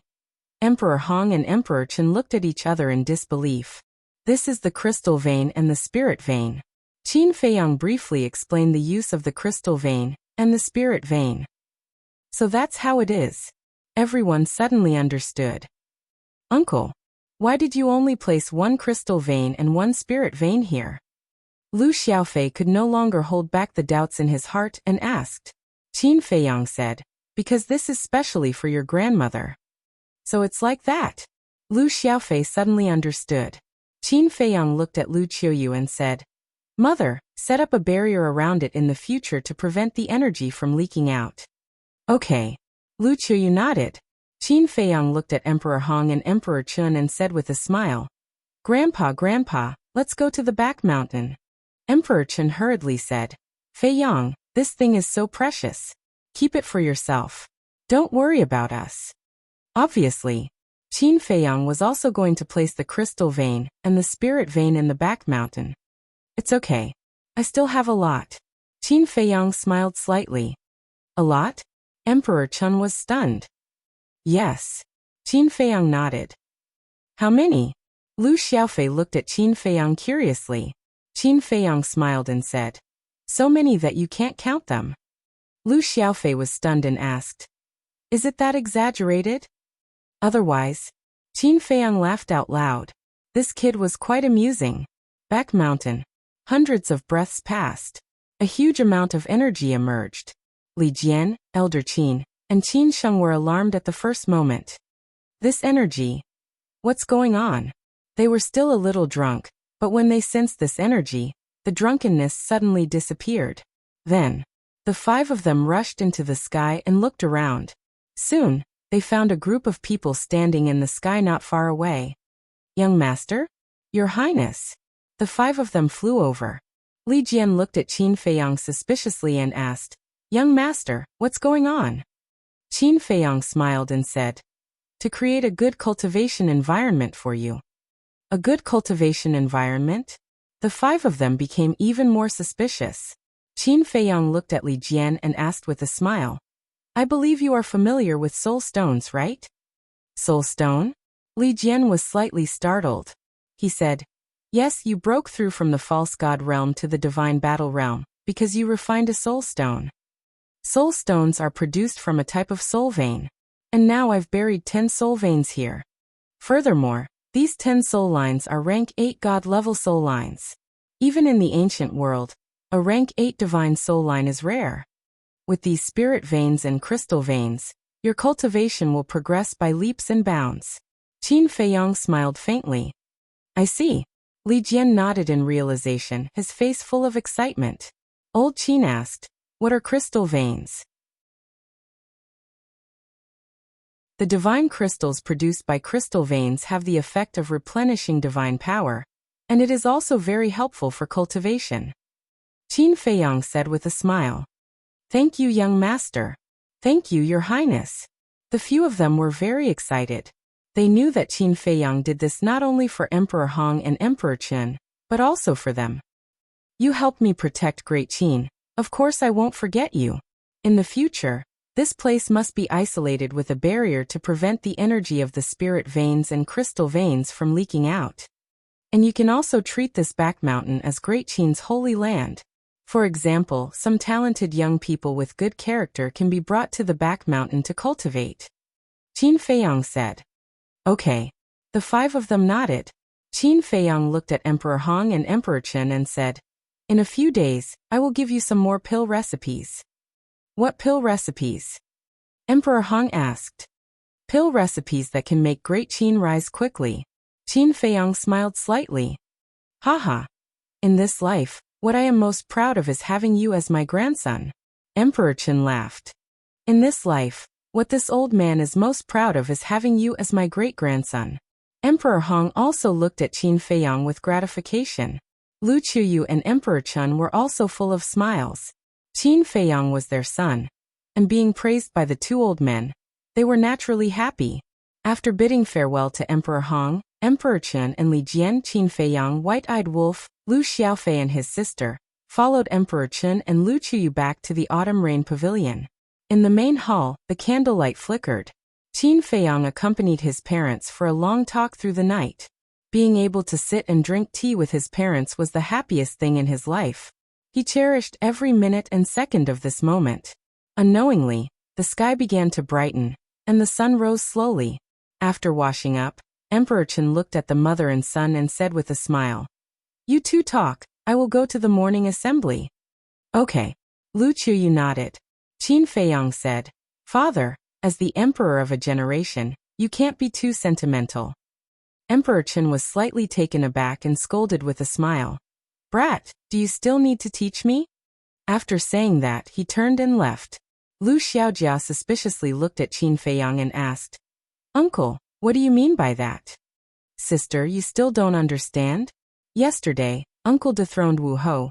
This storm will definitely not calm down in a short time. He said that to remind grandfather not to give these people any thoughts. Lu Xiaofei said. So it's like that. Lu Xiaojia nodded. Qin Feiyang looked at the brother and sister and asked, I say you 2 didn't sleep all night, aren't you sleepy? Just kidding.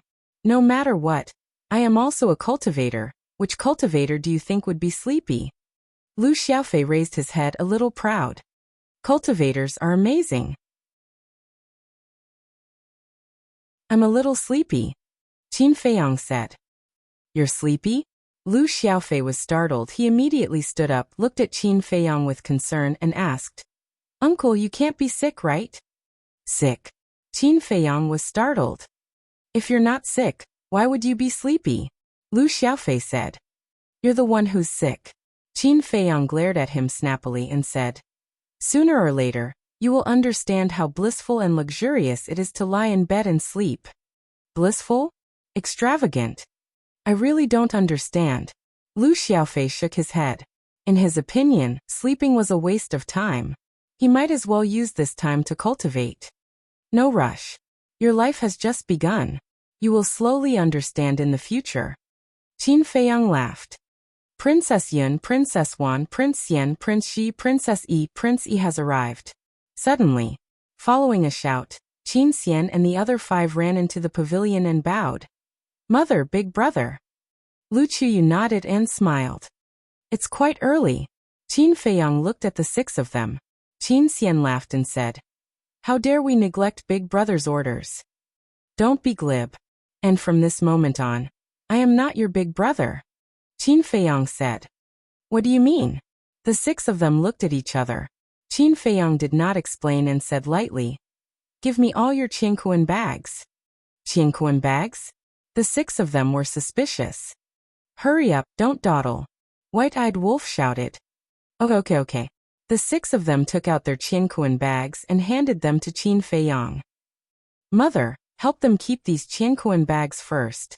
Qin Feiyang turned around and handed the 6 Qiankuan bags to Lu Qiyu. Okay. Lu Qiyu nodded and took the 6 Qiankuan bags. At this time, Qin Haoyan strode into the hall and directly took out his Qiankuan bag without saying anything. You don't need it. Qin Feiyang waved his hand. Qin Haoyan was slightly stunned, and then put away his Qingkuan bag. Qin Xian said unhappily, Big brother, why doesn't Brother Haoyan have to hand over his Qingkuan bag? This is unfair. There is no fairness in this world. After Qin Feiyang finished speaking, he waved his hand and disappeared with Qin Haoyan and the others. Black Tortoise World. At the edge of the Desert of Death. In the sky, a group of people appeared out of thin air. It was Qin Feiyang and the others. Where is this? Qin Xian and the others looked around curiously. In contrast, Qin Haoyan and Qin Ji were relatively calm, but there was a trace of doubt in their eyes. Qin Feiyang closed his eyes and extended his perception infinitely. Soon he found the fire lotus somewhere in the netherworld sea. Immediately after, with a thought, the fire lotus appeared in front of him. What a beautiful sister. Big brother, is she your confidant? The few of them looked at the fire lotus in surprise. Qin Yi, that little guy, looked at Qin Feiyang innocently and asked, Confidant? The corner of Qin Feiyang's mouth twitched. This kid was a little precocious. Fire Lotus looked at the few of them, then looked at Qin Feiyang and asked, Are they your younger siblings? Qin Feiyang nodded. Fire Lotus looked at the few of them and smiled. Hello. Hello, sister. Qin Yi ran to Fire Lotus and said, Sister, you're so beautiful. Your little mouth is so sweet. Fire Lotus rubbed Qin Yi's head, looked at Qin Feiyang and asked, Why did you bring them here? To sharpen their skills. Qin Feiyang said. Sharpen their skills? Fire Lotus was stunned and nodded. Understood. Then I'll leave this matter to you. Right. Qin Feiyang pointed to Qin Haoyan and said, He doesn't need to sharpen his skills, just take him to the Devil's Land to cultivate in seclusion. All right. Fire Lotus nodded. Qin Feiyang sent a sound transmission. Unless it's a matter of life and death, don't give them any help. Don't worry. Fire Lotus smiled. Qin Feiyang nodded and disappeared again. Sister, where is this? What is your relationship with Big Brother? As soon as Qin Feiyang left, the two little guys looked at Fire Lotus and asked. Fire Lotus smiled and looked at Qin Haoyan. Come behind me. Qin Haoyan nodded and silently walked behind Fire Lotus. Fire Lotus then looked at Qin Xian and the others. Boom. Suddenly, a monstrous divine might emerged. Under this divine might, the six of them suddenly fell into the abyss of death. I won't answer any of your questions. All you need to know is that you will face a situation of 9 deaths and 1 life. And I won't give you any help. Do you see the desert below? This desert is called the Desert of Death, one of the biggest forbidden areas here. The storm here can even kill a false god. And your mission is to cross the Desert of Death. Fire Lotus said coldly. What? The 6 of them suddenly changed their expressions. Go. Whether you can survive or not depends on your luck. Fire Lotus waved her hand, and the 6 of them fell into the desert below uncontrollably. They looked around, their eyes full of fear.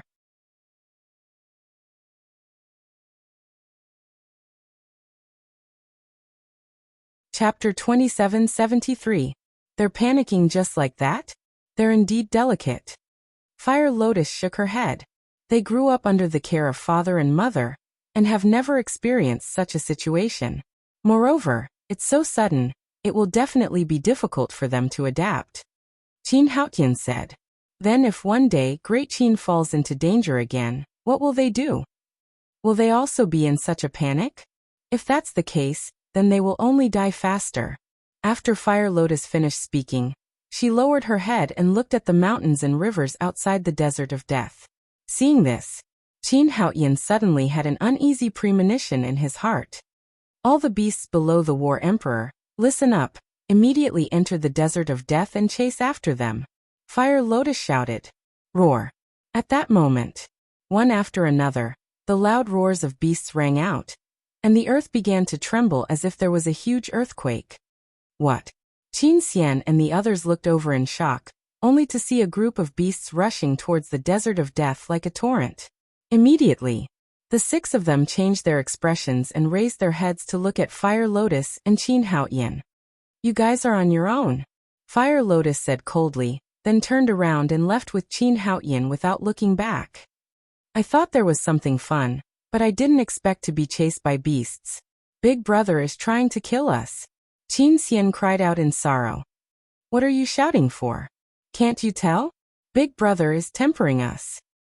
Hurry up and activate the concealment technique, run. In comparison, Guoji was slightly calmer. The flustered Qin Xian immediately activated the concealment technique and escaped with the 5 of them. Devil's Land. Qin Haotian stood above the medicine field and looked down with his mouth agape. There were actually so many medicinal herbs, and they were all above 10,000 years old. Furthermore, he had never seen most of the medicinal herbs before. And the energy here. Wasn't this too terrifying? As soon as he arrived here, his cultivation began to loosen, as if he was about to break through. Fire Lotus said, This is our base camp, the Devil's Land. Devil's Land? Qin Haotian muttered. How was this a Devil's Land? It was simply a cultivator's paradise. Boom. As the energy continued to pour into his body, his cultivation could no longer be controlled and directly broke through. He broke through a small realm just like that? Qin Haotian was dumbfounded. First, find a place to cultivate in seclusion. When you break through to the 9-star Battle Emperor level, I will explain to you the profound meaning of becoming a god. Fire Lotus said. Qin Haotian looked at the Fire Lotus and asked, Can I really become a god in a day? Of course not. Fire Lotus said. Qin Haotian was slightly taken aback and hurriedly asked, Then what did he say? According to the time outside, it is indeed possible within a day. Fire Lotus said. The time outside? Qin Haotian was taken aback and asked suspiciously, What does this mean? Fire Lotus said. To put it simply, a day outside is 1,000 years here. What? Qin Haotian's body shook. A day outside was equivalent to 1,000 years here? What kind of joke was this? How could that be possible? There are some things that you can't understand yet. Work hard on your cultivation. You're dreaming if you want to defeat your brother with your current strength. Fire Lotus shook her head and turned to leave. Qin Haotian hurriedly asked, Then may I ask, what is your cultivation level? Fire Lotus pondered for a moment and said without turning her head, With my cultivation level, you don't even have the qualifications to look up to me. After saying that, she took a step forward and disappeared from Qin Haotian's sight. I don't even have the qualifications to look up to you. Qin Haotian muttered as he raised his head and scanned his surroundings. This was his base camp? Crack. Suddenly, he clenched his fists. His eyes shone with determination. No matter how strong you are, I will catch up to you and defeat you. Autumn Rain Building. Backyard. Lu Qiuyu was making breakfast. Qin Feiyang, Lu Xiaofei, and Lu Xiaojia were all helping at the side. Lu Xiaofei asked curiously, Uncle, where did you take them? You want to go too? I can fulfill your wish. Qin Feiyang looked at him with ill intentions. This, Lu Xiaofei felt a little guilty. No matter how he looked at it, it didn't seem like a good thing. Qin Feiyang smiled and said, Don't worry, I will bring you and your sister there sooner or later. Before that, you have to be mentally prepared. The siblings looked at each other, swallowed their saliva, and smiled awkwardly. Why don't we forget it? In your dreams. I didn't let you in now because I still need you to lead the way. Qin Feiyang said. That's right. This pair of brother and sister had to be sharpened as well. Lead the way. The siblings were stunned. Yes. Go look for your Uncle Situ and Uncle Ling Yunfei. Qin Feiyang said. The siblings nodded. Lu Qiuyu asked, Feiyang, when are you going to look for them? Let's go after breakfast. Qin Feiyang smiled. All right. After all, we haven't seen each other for so many years. Seeing you return, they must be very happy. Lu Qiuyu nodded. Yes. It's fine if you don't come back. This time, I miss them very much. Qin Feiyang shook his head. Lu Qiuyu smiled and said, Then after going to the spiritual state, let's also visit the Mermaid Emperor. Okay. Qin Feiyang nodded. Lu Qiuyu said, An elder run Jiangjingi Yin Nanshan, Fengcheng Black Bear King, And the others are also in the spiritual state. They are also in the spiritual state? Qin Feiyang was stunned. That's right. I wanted to leave them in the capital, but they said that they are used to life in the spiritual state, so your father and I didn't force them. Lu Qiuyu smiled. Qin Feiyang shook his head and laughed. In the past, old Master Ren, for example, wanted to stay in the capital. But now he was still unwilling to stay in the capital? Sure enough. After experiencing some things, one's state of mind would slowly change. Qin Feiyang asked, what about Luo Qingzhu, Feng Ling-er and Ren Wushuang? Why? Are you still missing them? Lu Qiuyu smiled. Qin Feiyang was stunned and said with a bitter smile, Mother, what are you thinking about? What am I thinking about? You are friends, so it's normal to miss them. You are thinking too much. Lu Qiuyu looked at Qin Feiyang with a teasing smile. Qin Feiyang was stunned, and the bitter smile on his face deepened. Lu Qiuyu said, they are now in the spiritual state's holy palace. Holy palace? Qin Feiyang was stunned. Yes. Lu Qiuyu nodded. Qin Feiyang asked suspiciously, what are they doing in the holy palace? Managing the holy palace and cultivating talents for great Qin. Lu Qiuyu smiled. That's really surprising. Qin Feiyang mumbled. Don't say they are quite capable. Why don't you just marry them all? Lu Qiuyu said. Again. Qin Feiyang was helpless. You child. Look at them, they are beautiful and capable. They are the goddesses in many men's hearts. You are the only one who doesn't know how lucky you are. Lu Qiuyu rolled her eyes at Qin Feiyang. Don't. I don't want to be like father, who has many wives and concubines. It is enough to have one in this life. Qin Feiyang shook his head. Sure enough. It is impossible to expect you to give birth to the Qin clan. Lu Qiuyu shook her head. Then I will have to trouble you, mother. Qin Feiyang smirked. Kid, are you asking for a beating? Lu Qiuyu's face darkened. Mother, you don't know, but Grandpa and Great-Grandpa want you and Father to have a few more children. Qin Feiyang said. More children? Lu Qiuyu's mouth twitched. He really thought of her as that. After having a good breakfast, Qin Feiyang stood up, looked at Lu Qiuyu, and said with a smile, Then I will go to the spirit state first. Lu Qiuyu nodded and said, Come back early. I will probably come back at least tomorrow. After all, there are too many old friends to visit. Qin Feiyang said. Then you can have a good gathering with them. Lu Qiuyu smiled. Okay. Qin Feiyang nodded and disappeared with White-Eyed Wolf and Lu Xiaofei. Spirit State. Butterfly Valley. Although the battle back then destroyed everything here, after years of recuperation, it had already recovered. Moreover, just like before, there were all kinds of wild flowers here. Among the flowers, there were medicinal herbs planted, and groups of butterflies were flying among the flowers. It didn't look much different from before. Qin Feiyang suddenly had a trace of surprise on his face. What? White-Eyed Wolf looked at him suspiciously. There are so many familiar auras. Qin Feiyang closed his eyes and carefully sensed for a moment before smiling. Here he sensed old Master Ren's aura and Zhuyu, who had once protected the Butterfly Valley. There was also Yan Nanshan, Fengcheng Jiangjingyi, Luo Qianxue, Luyin Jishui, Li Ji Elder Yuan, Black Bear King, and so on. Almost all his acquaintances were here. There are indeed a lot. White-Eyed Wolf sensed and grinned. Everyone here had an inseparable relationship with them.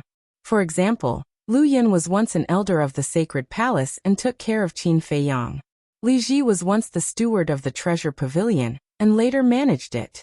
He even helped Qin Feiyang take care of Luo Qianxue. Ji Shui and Elder 10,000 Zhang also extended a helping hand when Qin Feiyang was in trouble.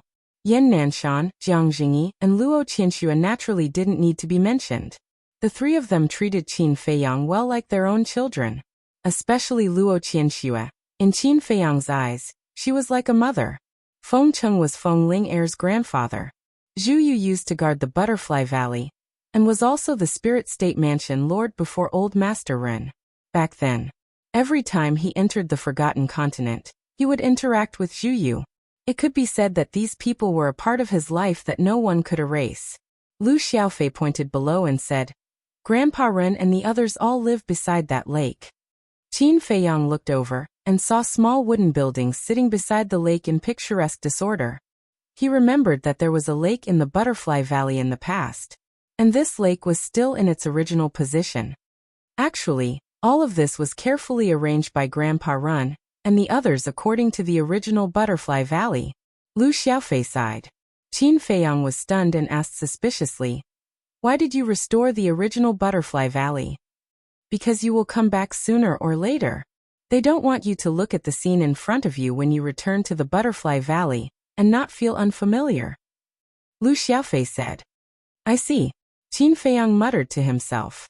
To even consider such a detail, he was truly considerate.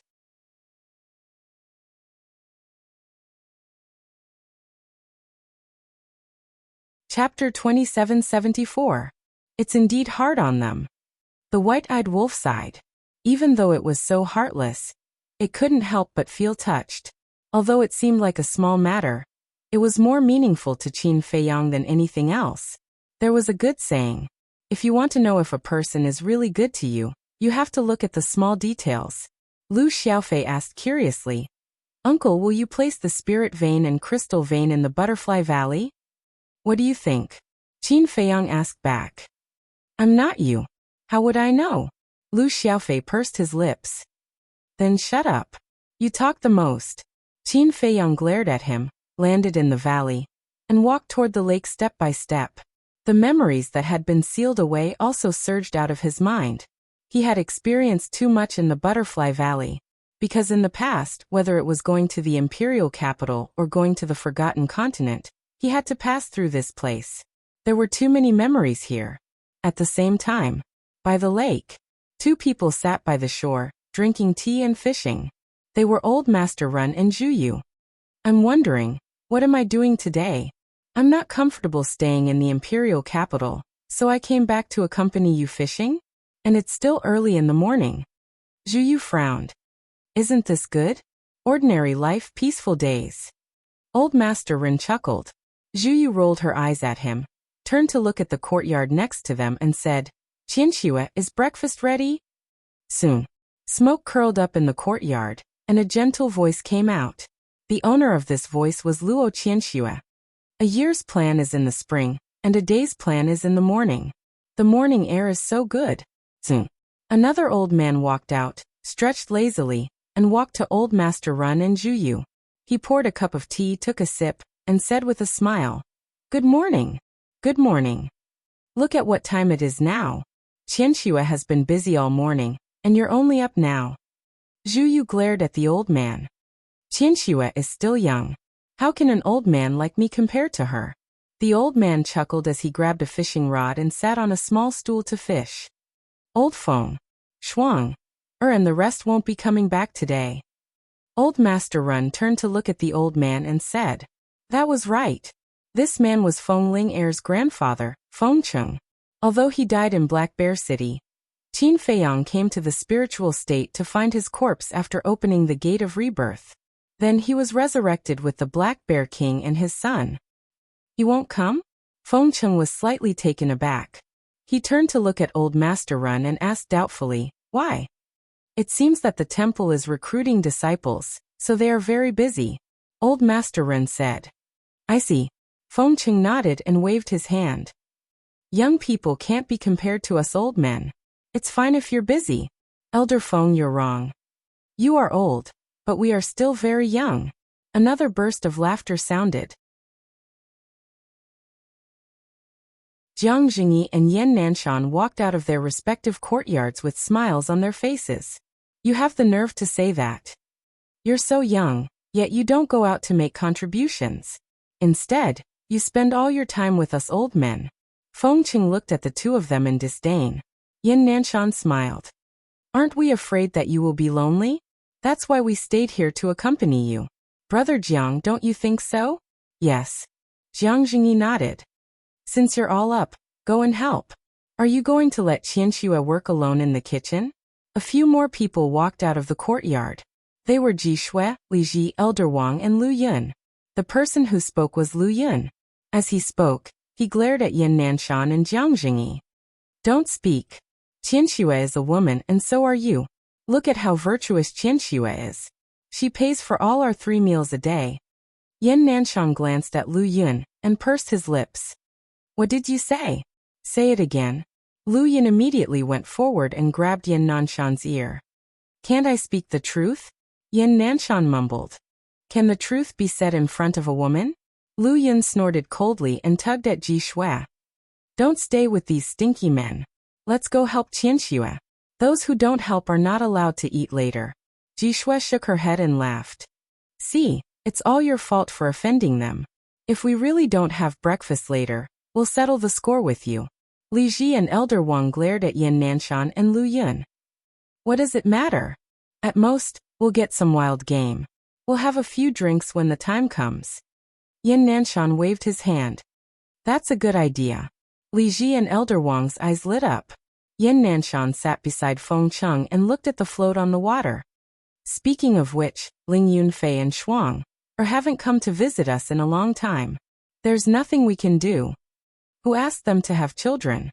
Jiang Jingyi shook his head. Don't you think time passes too quickly? In the blink of an eye, Xiao Hong and Lu Zheng's 2 children are already so old. Fatso and Xiaoyan's children are also adults. Now even Ling Yunfei and Shuang Er's children are 5 or 6 years old. They really have to admit that they're old. Yin Nanshan shook his head and sighed. That's right. Thinking back to when they were young, it seems like it was only yesterday. What left the deepest impression on me was that I brought Feiyang, Yunfei, Shuang Qingzhu Ling and that wolf cub to Pan County to compete with the young people there. Although they were still young back then, they had already revealed their talents. Jiang Jingyi sighed. That's right. It's not without reason that they can achieve what they do today. I just don't know if Feiyang is alive or dead now. Yin Nanshan looked up at the sun and muttered. With Qin Feiyang's brains and methods, will anything happen to him? A loud and clear voice sounded. The Black Bear King and his son walked out of a cave. The bear cub had also grown up. Its size was comparable to the Black Bear King. That's true. With Feiyang's talent and personality, no matter where he goes, he is destined to be a dragon among men. Yin Nanshan nodded. All right, it's time to eat. At this moment, a dignified and virtuous woman walked out with a bowl and chopsticks. In the courtyard, there was a large round table with 10 wooden stools around it. Hearing that it was time to eat, Yin Nanshan and the others immediately stood up and walked towards the round table with a smile. My dear wife, thank you for your hard work. Jiang Jingyi walked to the woman's side, his rough face full of tenderness. That's right. This woman was Luo Qianxue. You know that I've worked hard. Why aren't you helping? Luo Qianxue rolled her eyes at him. I'll go help right away. Jiang Jingyi chuckled. It's already done. What else do I need your help for? Luo Qianxue said. Help me serve the dishes. Jiang Jingyi said with a smile without turning his head. Hearing this, Luo Qianxue couldn't help but shake her head helplessly. They're so happy. Not far away. The white-eyed wolf whispered. That's right. Qin Feiyang nodded. They had been here for a long time, but they didn't say anything. They just stood there and looked at this group of cute people. Their relationship now is like that of a family. Sometimes even I envy them. Lu Xiaofei said telepathically. After all, this is the life that everyone yearns for. Qin Feiyang smiled and said, Let's go and freeload. Freeload? Lu Xiaofei was stunned and hurriedly said, Didn't we just eat at Grandma's place? Can't we eat again after eating? Qin Feiyang chuckled and strode towards the courtyard, saying loudly, Auntie Shui, add a few more pairs of bowls and chopsticks. Luo Qianxue was about to return to the kitchen when she suddenly heard this voice. She was slightly stunned. Why did this voice sound a little familiar? At the same time, Feng Cheng, Old Master Ren, and the others were also stunned. They immediately turned around and looked in the direction of the voice. When they saw Qin Feiyang, the white-eyed wolf, and Lu Xiaofei walking towards the courtyard, they immediately froze. Feiyang? Wolf cub? This wasn't a dream, right? What's going on? Jiang Jingyi walked out with 2 side dishes. Looking at everyone's expressions, he also looked towards Qin Feiyang and the others. He was instantly stunned. Lu Yun and Ji Shui also walked out with 2 side dishes in their hands. When they saw Qin Feiyang and the white-eyed wolf, their bodies suddenly froze. Qin Feiyang? The white-eyed wolf? Why were they here? Illusion, it must be an illusion. Old Master Run rubbed his eyes and looked at Qin Feiyang again. They were still here. Then it wasn't an illusion? In other words, Feiyang and the white-eyed wolf were really back? But this was too sudden. He was completely unprepared. Crack. Suddenly, the 2 side dishes in Jiang Jingyi's hand slipped to the ground and shattered. The dishes also fell to the ground. It was also this crisp sound that woke everyone up. Feiyang. At that moment, a group of people ran towards Qin Feiyang. Ji Shui and Lu Yun also hurriedly walked to the round table, put down the plates in their hands, and quickly walked over. Feiyang, the white-eyed wolf, is it really you guys? We're not dreaming. A group of people surrounded Qin Feiyang and the white-eyed wolf. Even though the living people were standing in front of them, they still found it hard to believe. The white-eyed wolf grinned and bit Yin Nanshan's arm. Then he looked at Yin Nanshan and asked, "Does it hurt?" "Nonsense, of course it hurts," Yin Nanshan said angrily as he rubbed his arm. "Since it hurts, it must be a dream," the white-eyed wolf said. Yin Nanshan was stunned. That's right. Pain meant that it wasn't a dream. Old Master, Senior Zhuyu, Elder Feng, Uncle Yan, Aunt Shui. Qin Feiyang scanned them one by one and said with a smile, "We're back." "It's really you, kid." Yin Nanshan immediately stepped forward, fiercely punched Qin Feiyang's chest and said, "We were just talking about you just now, and in the next moment, you brat appeared. Is this a special surprise for us?" That's right. We've been here for a long time, but we've been hiding over there. How is it? Is it a surprise? The white-eyed wolf laughed sinisterly. It's too a surprise. Yin Nanshan was so excited that he was incoherent.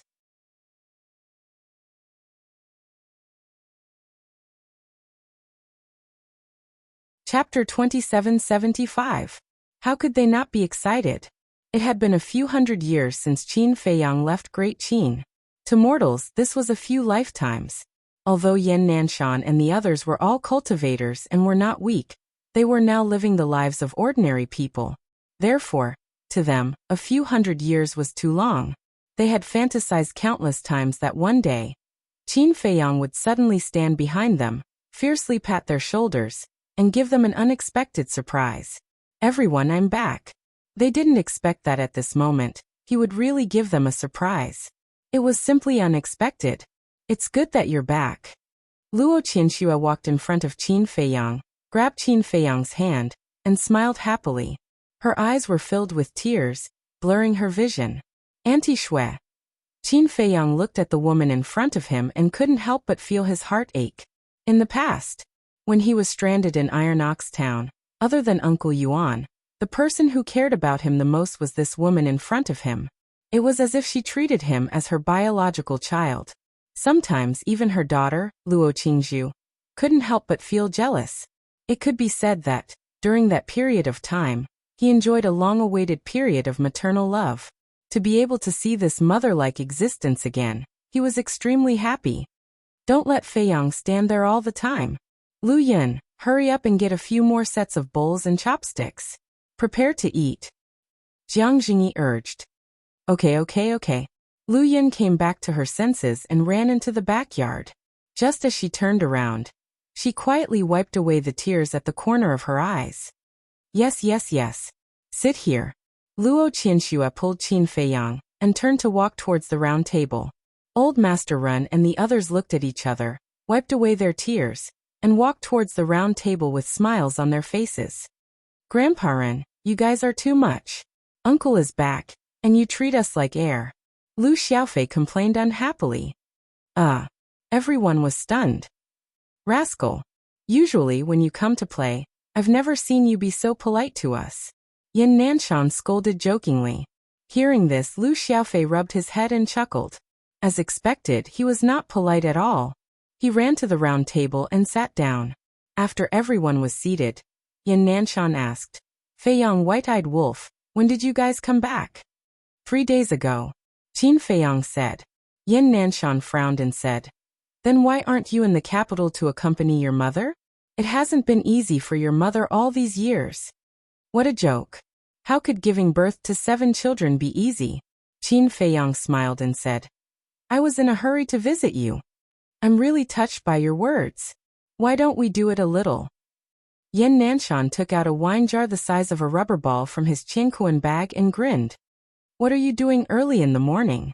Lu Yin walked out with a bowl and chopsticks and glared at Yin Nanshan. I'm just happy. Yin Nanshan smiled. What's the situation? Qin Feiyang and the White-Eyed Wolf looked at each other.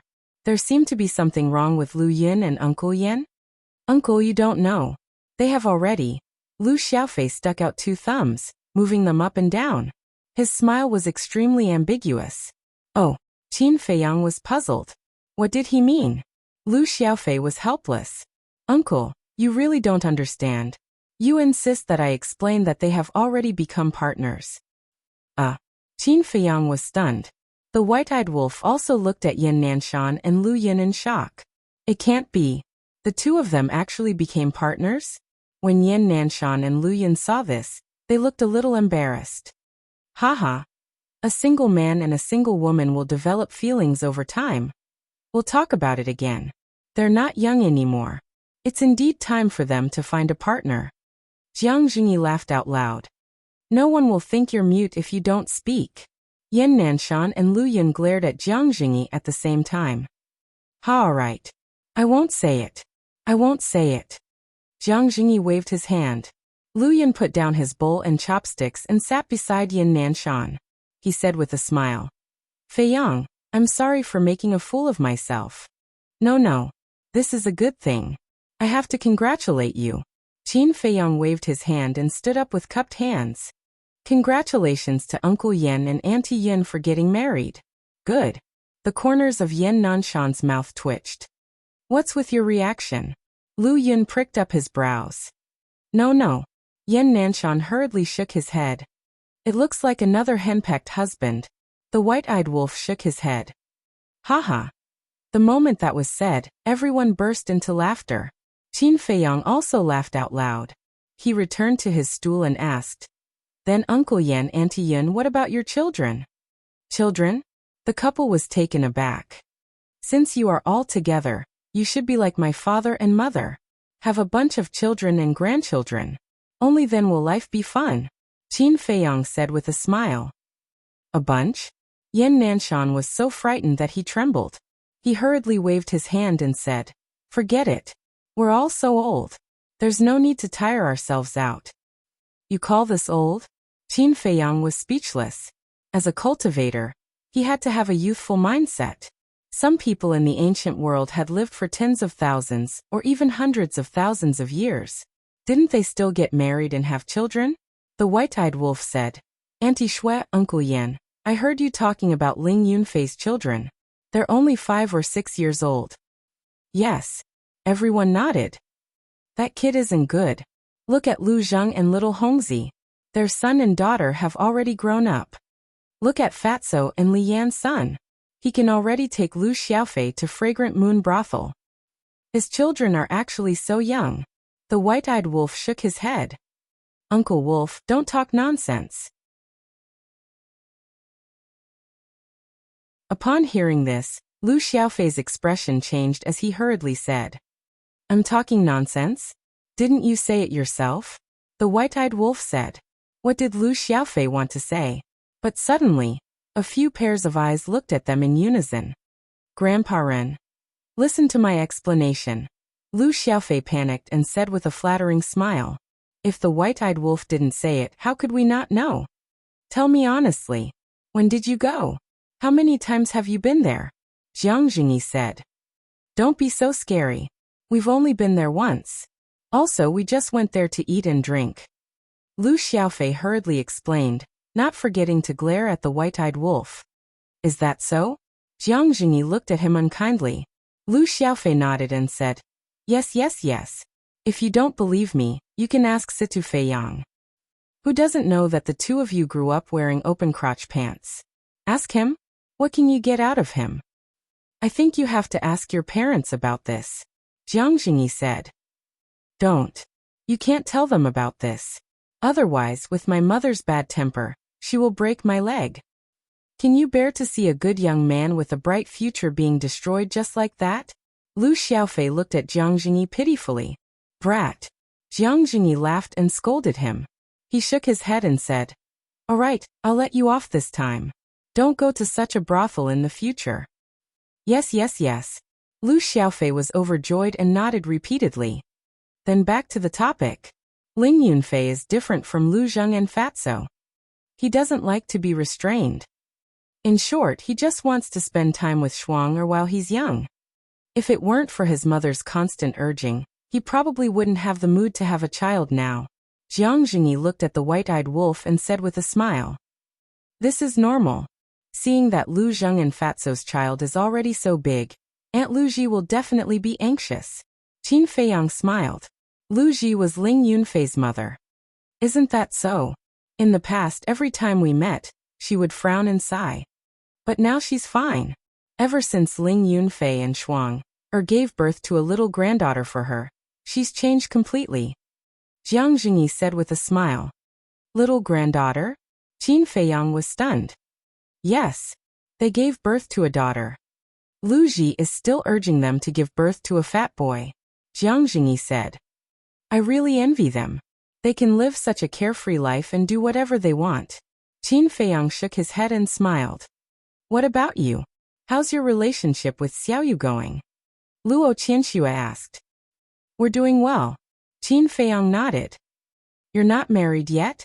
Luo Qianxue asked. No. At the moment I don't have such plans. Qin Feiyang shook his head. Then you have to hurry up. Otherwise, when Ling Yunfei's grandchildren are running around, you won't be married yet. Luo Qianxue said. Wait for the next time. The next time I come back, I'll definitely invite everyone to my wedding. You should also prepare a gift as soon as possible. Qin Feiyang chuckled. Next time? Everyone was stunned. Old Master Ren asked, You're still leaving? Yes. There are still many things that haven't been dealt with properly. Qin Feiyang said. Is it important? Luo Qianxue asked. It's very important. Qin Feiyang nodded. Luo Qianxue wanted to ask something more, but Jiang Jingyi suddenly interrupted her. He glared at her and said, Why are you asking so many questions? You can't help. I'm just concerned. Luo Qianxue was dissatisfied. Just keep your concern in your heart. Come on, come on. The food is getting cold. Hurry up and eat. Jiang Jingyi looked at Qin Feiyang and said with a smile.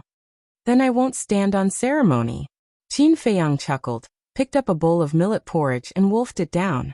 As he ate, he nodded and said, Auntie Shue's cooking is delicious. Luo Qianxue smiled slightly and looked at Qin Feiyang without saying a word. Her eyes were filled with love. In her mind, she couldn't help but think of Qin Feiyang from back then. At that time, although Qin Feiyang lived a life full of disasters, he didn't give up and walked all the way strong. Later on, in order to save everyone, he even sacrificed himself. Fortunately, the heavens were fair and didn't really take his life. Old Master Ren, Yan Nanshan, Feng Cheng, Jiang Jingyi, Lu Yin Jishui, Li Ji, Elder 30,000 Zhang, and He Xiong also looked at Qin Feiyang with smiles. Although so many years had passed and Qin Feiyang now had unparalleled achievements, he didn't put on any airs in front of them. He was exactly the same as the youth from back then. He hadn't changed at all. You're tuning in to the Li Mei's Wuxia Whispers YouTube channel. We're so grateful for your support and don't forget to subscribe to join us on this incredible journey through captivating stories. Your generosity through donations truly makes a world of difference, as it's the primary source of revenue that allows me to expand and enhance this channel for you. Thank you from the bottom of my heart for being a part of this adventure.